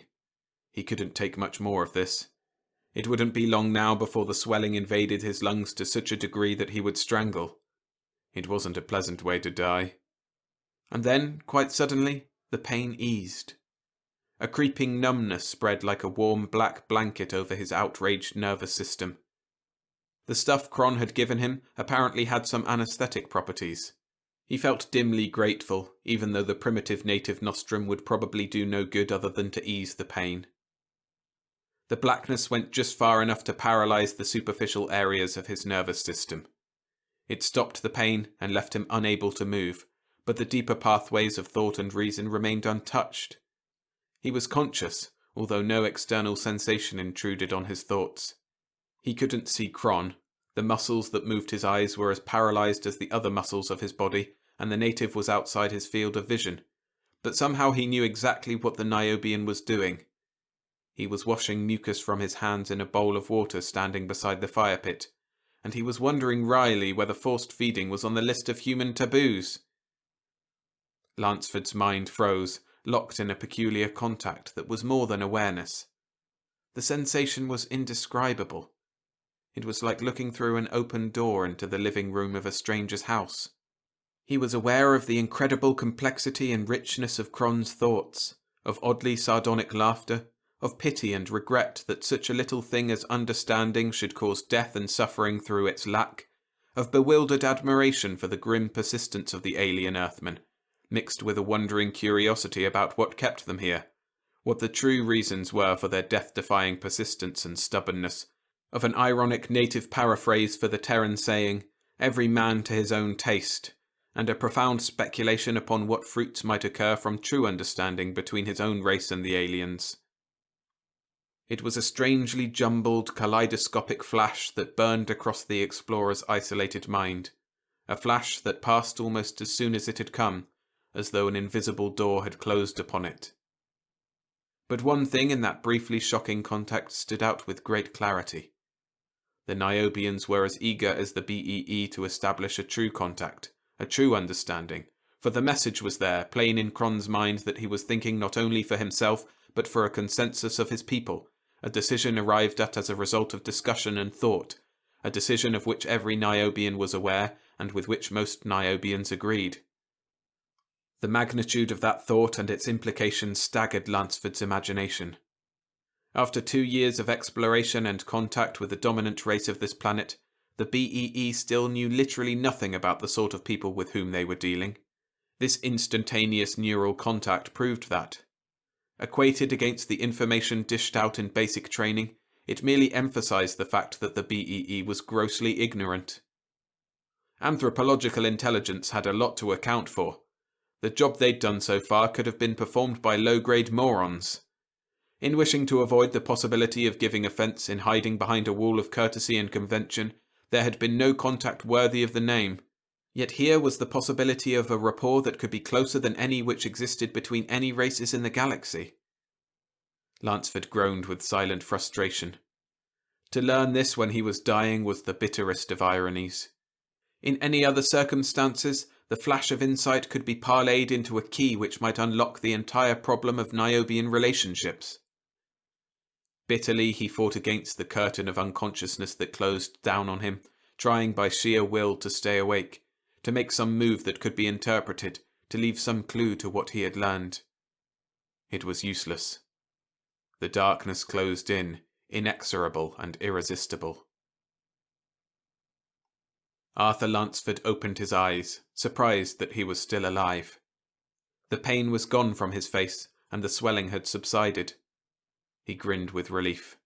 His luck had held out. And then the relief vanished in a wave of elation. He held the key.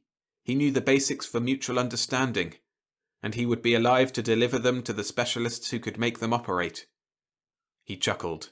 Whatever the cure was, the BEE drug, Cron's treatment, whatever it was, it didn't matter. The important thing was that he was going to live. He wondered whether that flash of insight just before unconsciousness had been real or a figment of delirium. It could have been either, but Lansford clung to the belief that the contact was genuine. There was far too much revealed in that sudden flash that was entirely alien to his normal patterns of thought. He wondered what had triggered that burst of awareness. The BEE drug, the stuff Cron had given him, the poison of the Sith and the histamines floating around in his system. It could have been any one of a number of things, or maybe a complex of various factors that had interacted to make him super receptive for an instant of time. It was something that would have to be reported and studied with the meticulous care which the BEE gave to any facet of experience that was out of the ordinary. A solution might possibly be found, or the whole thing might wind up as one of those dead ends that were so numerous in exploration work. But that was out of his field, and in consequence, out of his hands. His speciality wasn't parapsychological research. Cron was standing beside his bed, long dog-like face impassive, looking at him with pleased satisfaction. Behind him, a group of natives were clustered around the cooking fire. It was as if no time had passed since the allergy struck, but Lansford knew differently. Still, the lost time didn't matter. The bright joy that he was going to live transcended such unimportant things. "Looks like you won't have to bury me after all," Lansford said happily. He stretched his arms over his head. He felt wonderful. His body was cool and comfortably free of the hot confinement of the protection suit. He did a slow, horrified double-take as he realized that he was lying on the sleeping platform practically naked, a tempting hors d'oeuvre for the 1,001 species of Niobe's biting insects. "Where's my suit?" he half-shouted. Cron smiled. "You don't need it, friend Lansford. If you will notice, you are not bitten, nor will you be." "Why not?" Cron didn't answer. It wasn't the proper time, and the euphoria that he and the Earthman were enjoying was too pleasant to shatter. Lansford didn't press the matter. Apparently Cron knew what he was talking about. Lansford had been watching one particularly vicious species of biting fly hover above his body. The insect would approach, ready to enjoy a mandible full of human epidermis, but about 6 inches from his body would slow down and come to a stop, hanging frustrated in midair. Finally, the fly gave up and flew off into the darkness of the rafters. Lansford hoped that one of the spiders would get it, but he was convinced. Whatever happened to him while he was unconscious had made him as insect-repellent as the Niobians. The smell of cooking came from the fire pit, and incredibly, it smelled good. Lansford looked startledly at Cron. "I'm hungry." "An excellent sign," Cron replied. "You are nearly cured. Soon you will be able to finish this trek." "Incidentally," Lansford said, "for the first time since I have been out on this shower bath world of yours, you're cooking something that smells fit to eat. I think I'd like to try it." Cron's eyebrows rose and he hummed softly under his breath. This was something entirely unexpected, an added delight, like the flavour of comal in a sorat stew. He savoured it slowly, enjoying its implications.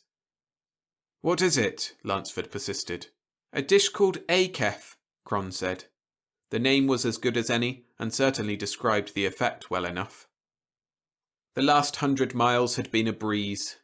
Lansford stood at the edge of the clearing, looking across the planed-off landscape to the shimmering hemispherical bulk of Base Alpha, glistening like a giant cabochon jewel under Niobe's dark sky. Without the protection suit to slow him down and hamper his movements, what would have been a week's trip had been shortened to 4 days. In a few minutes he would be back among his own kind, and he wasn't sure whether he was glad or sorry. Of course there was a certain satisfaction in bringing back a first-class discovery, perhaps the greatest in the short history of Niobean exploration, but there was a stigma attached to the way it had been found. It wouldn't be easy to confess that it had practically been forced upon him, but it would have to be done. It would have been much nicer to have found the answer by using his head. There would have been some really deserved prestige in that. He sighed and turned to Cron. "Farewell, friend," he said soberly. "And thanks." "We are even," Cron replied. "You saved my life from a rocker, and I saved yours from the Sith. The scales are balanced." Lansford blinked. He had forgotten that incident where he had shot the big cat-like animal shortly after the copter had dropped them for the start of their journey back to base. Apparently it was after Cron, or at least the native had thought so. Lansford grinned ruefully. Score another point for blind luck. "But Cron, it's not that easy. You have given me a secret of your people, and I shall have to tell it to mine." "I expected that you would. Besides, it is no secret. Even our children know its composition and how to make it. We have never held it from you. You simply wouldn't accept it. But it is about time, friend Lansford, that your race began learning something of Niobe if they wish to remain here. And it is about time that we began learning something about you. I think that there will be some rather marked changes in the future. And in that regard, I leave you with the question of whether a civilization should be judged entirely upon its apparent technological achievements." "Aye," Lansford began. "You have learned how we avoid the insects," Cron continued, manoeuvring past the abortive interruption, "and perhaps someday you will know the full answer to my question. But in the meantime, you and your kind will be free to move through our world, to learn our ways, and to teach us yours.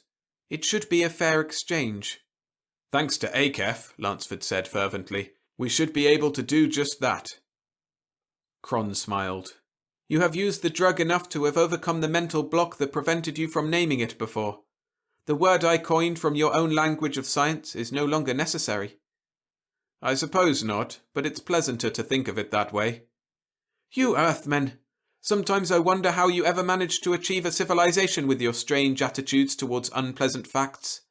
Cron smiled broadly, relishing the memory of his deception and Lansford's shocked awakening to the truth. I hope, he continued, that you have forgiven my little deceit and the destruction of your protective clothing. Of course. How could I do otherwise? It's so nice to be rid of that sweatbox that I'd forgive anything. Lanceford frowned. But there's one thing that puzzles me. How did you disguise the stuff? I didn't, Cron replied cryptically. You did. He turned away and with characteristic Niobian abruptness walked off into the jungle. His job was done, and natives were never ones to dally with leave-taking, although their greetings were invariably ceremonious. Lanceford watched until the native was out of sight, and then walked slowly across the clearing toward the dome. He had learned a lot these past few days, enough to make him realize that his basic training had been so inadequate as to be almost criminal. It was lacking in many of the essentials for survival, and moreover was slanted entirely wrong from a psychological point of view. Sure, it was good enough to enable a man to get along, but it seemed to be particularly designed to deny the fact that the natives obviously possessed a first-rate culture of their own. It didn't say so directly, but the implications were there. And that was wrong. The natives possessed a civilization that was probably quite as high as the one Terra possessed. It was simply oriented differently. One thing was certain, the Confederation wasn't going to expropriate or exploit this planet without the natives' consent. It would be suicide if they tried. He grinned. Actually, there would be no reason for such action. It was always easier to deal with advanced races than try to conquer or educate primitive ones. Cron had the right idea. Understanding, exchange, appreciation. Confederation culture for Niobian. It would make a good and productive synthesis. Still grinning, Lanceford opened the airlock and stepped inside, ignoring the pop-eyed guard who eyed his shorts and sandals with an expression of incredulous disbelief. Alvord Sims, Regional Director, Niobe Division BEE, looked up from his desk and smiled. The smile became a nose-wrinkling grimace as Lanceford swung the pack from his shoulders and set it carefully on the floor. Glad to see that you made it, Lanceford, Sims said. But what's that awful smell? You should have done something about it. You stink like a native.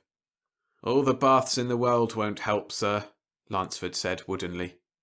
He was tired of the stares and the sniffs he had encountered since he had entered the base.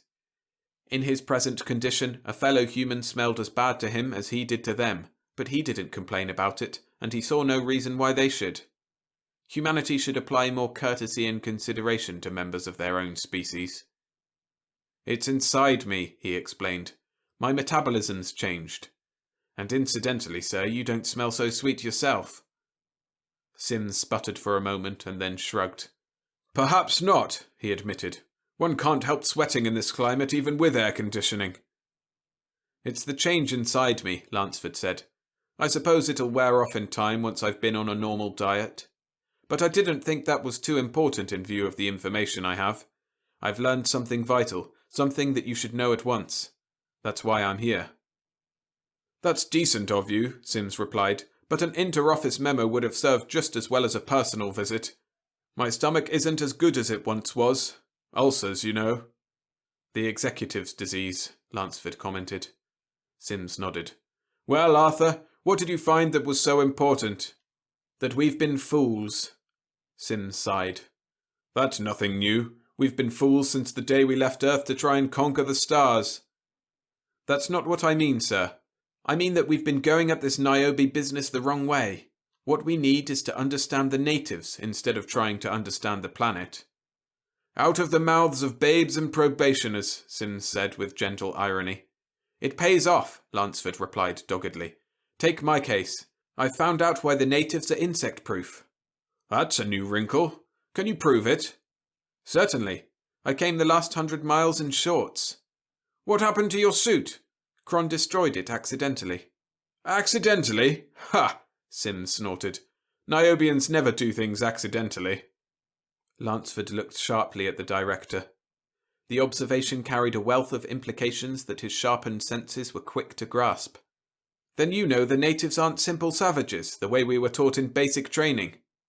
Of course! They're a non-technical class 5 at the very least, maybe higher. Somehow they've never oriented their civilization along mechanical lines, or maybe they tried it once and found it wanting. But no one in the upper echelons has ever thought they were stupid or uncivilized. Then why? Later, Sims said. You're entitled to an explanation, but right now I'd appreciate it if you'd finish your statement. What makes the natives insect-proof? Vorkum. That gunk? That's the repellent. In more ways than one, Sims said. It's not so bad after you get used to it. It just smells awful at first. That's an understatement if I ever heard one. Perhaps the lab can analyze it and find the active principle, Lansford said hopefully. If they do, I'll bet it is distilled quintessence of skunk, Sims replied gloomily. I'll be willing to bet that our native friends tried that trick ages ago and gave it up for a bad job. They're pretty fair biochemists as well as being philosophers. Could be, Lansford said thoughtfully. I never thought of that. You'd better start thinking all the time. These lads are smart. Why do you think we have this complicated rigmarole about native relations and respect? Man, we're running scared. We don't want to lose this planet, and anything less than the kid glove treatment would be sheer suicide until we learn how far we can go. These natives have an organization that'd knock your eye out. I didn't believe it myself until I got the proof. As you learn more about it, you'll understand what I mean. We're dealing with an ecological unit on this planet. But I thought that you were here to explore a primitive world? Wasn't that what I was trained for? No, we can do that sort of thing with a couple of geodetic cruisers.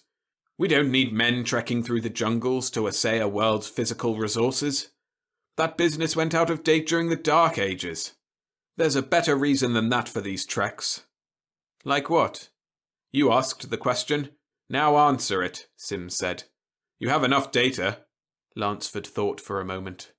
I can see one reason, he said slowly. Yes? The trek could be a test. It could be used to determine whether or not the probationer was a survival type, a sort of final examination before he's turned loose in a responsible job here in the BEE. Sims smiled. Bullseye!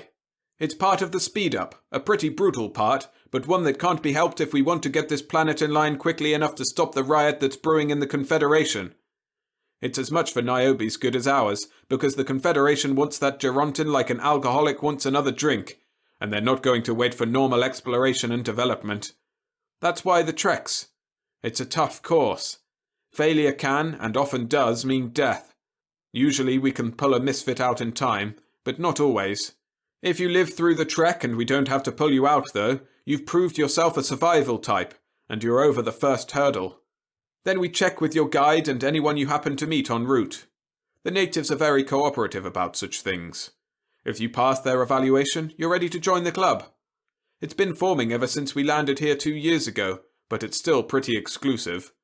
It's the nucleus of the BEE's mission here, the one that'll get things rolling with the Gerontin plantations. We'll know about you in a few more minutes after the Cyb unit gets through processing your data. Sims grinned at the thunderstruck youngster. Lansford nodded glumly. I'll probably fail. I sure didn't use my head. I never caught the significance of the trek. I failed to deduce the reason for the insect-repellent qualities of the natives, and I missed the implications of their culture until I had almost reached base. Those things are obvious. Any analytical brain would have figured them out. They're only obvious when you know what you're looking for, Sims said gently. Personally, I think you did an excellent job, considering the handicaps you have faced, and the discovery of the Vorkum was masterly. Lansford blushed. I hate to admit it, but Cron literally shoved the stuff down my throat. I didn't mean the method by which you learned that Vorkum was the stuff we've been searching for, Sims said. I meant the results you obtained. Results are what count in this business. Call it luck if you wish, but there is more to it than that. Some people are just naturally lucky, and those are the sort we need here. They're survival types. A lot is going to depend on having those so-called lucky people in the right places when we settle Niobe's status in the Confederation. He paused as the message tube beside his desk burped a faint hiss of compressed air and a carrier dropped out into the receiving basket. Somehow I think that this is your membership card to the club, he said. He read it, smiled, and passed the sheet to Lansford. And now, Arthur, before I appoint you as a Niobe staff member, I'd like to know one thing. What is that, sir? Just why in the name of hell did you bring that pack in here with you? I've just realised where that smell is coming from. I didn't dare leave it anywhere, Lansford said. Someone might have thrown it down a disposal chute. I wouldn't blame them. That's Vorkum you have in there, isn't it? Lansford nodded.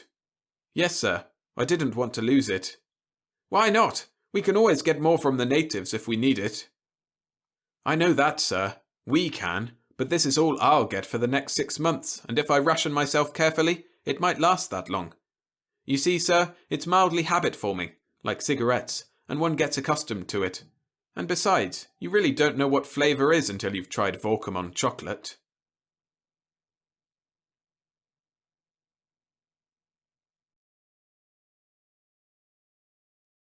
Thanks for listening to this compilation. Remember, on my Patreon you can get exclusive novelettes and early access to full novels like The Sky is Falling by Lester Del Rey and The Last Spaceship by Murray Leinster. Go to patreon.com/storiesfromthesky_SFF to sign up. And if you want some more action-filled read-alongs, I have another compilation of 4 intense and dramatic sci-fi stories by the likes of Keith Laumer and William Morrison. A link to that video is on screen now.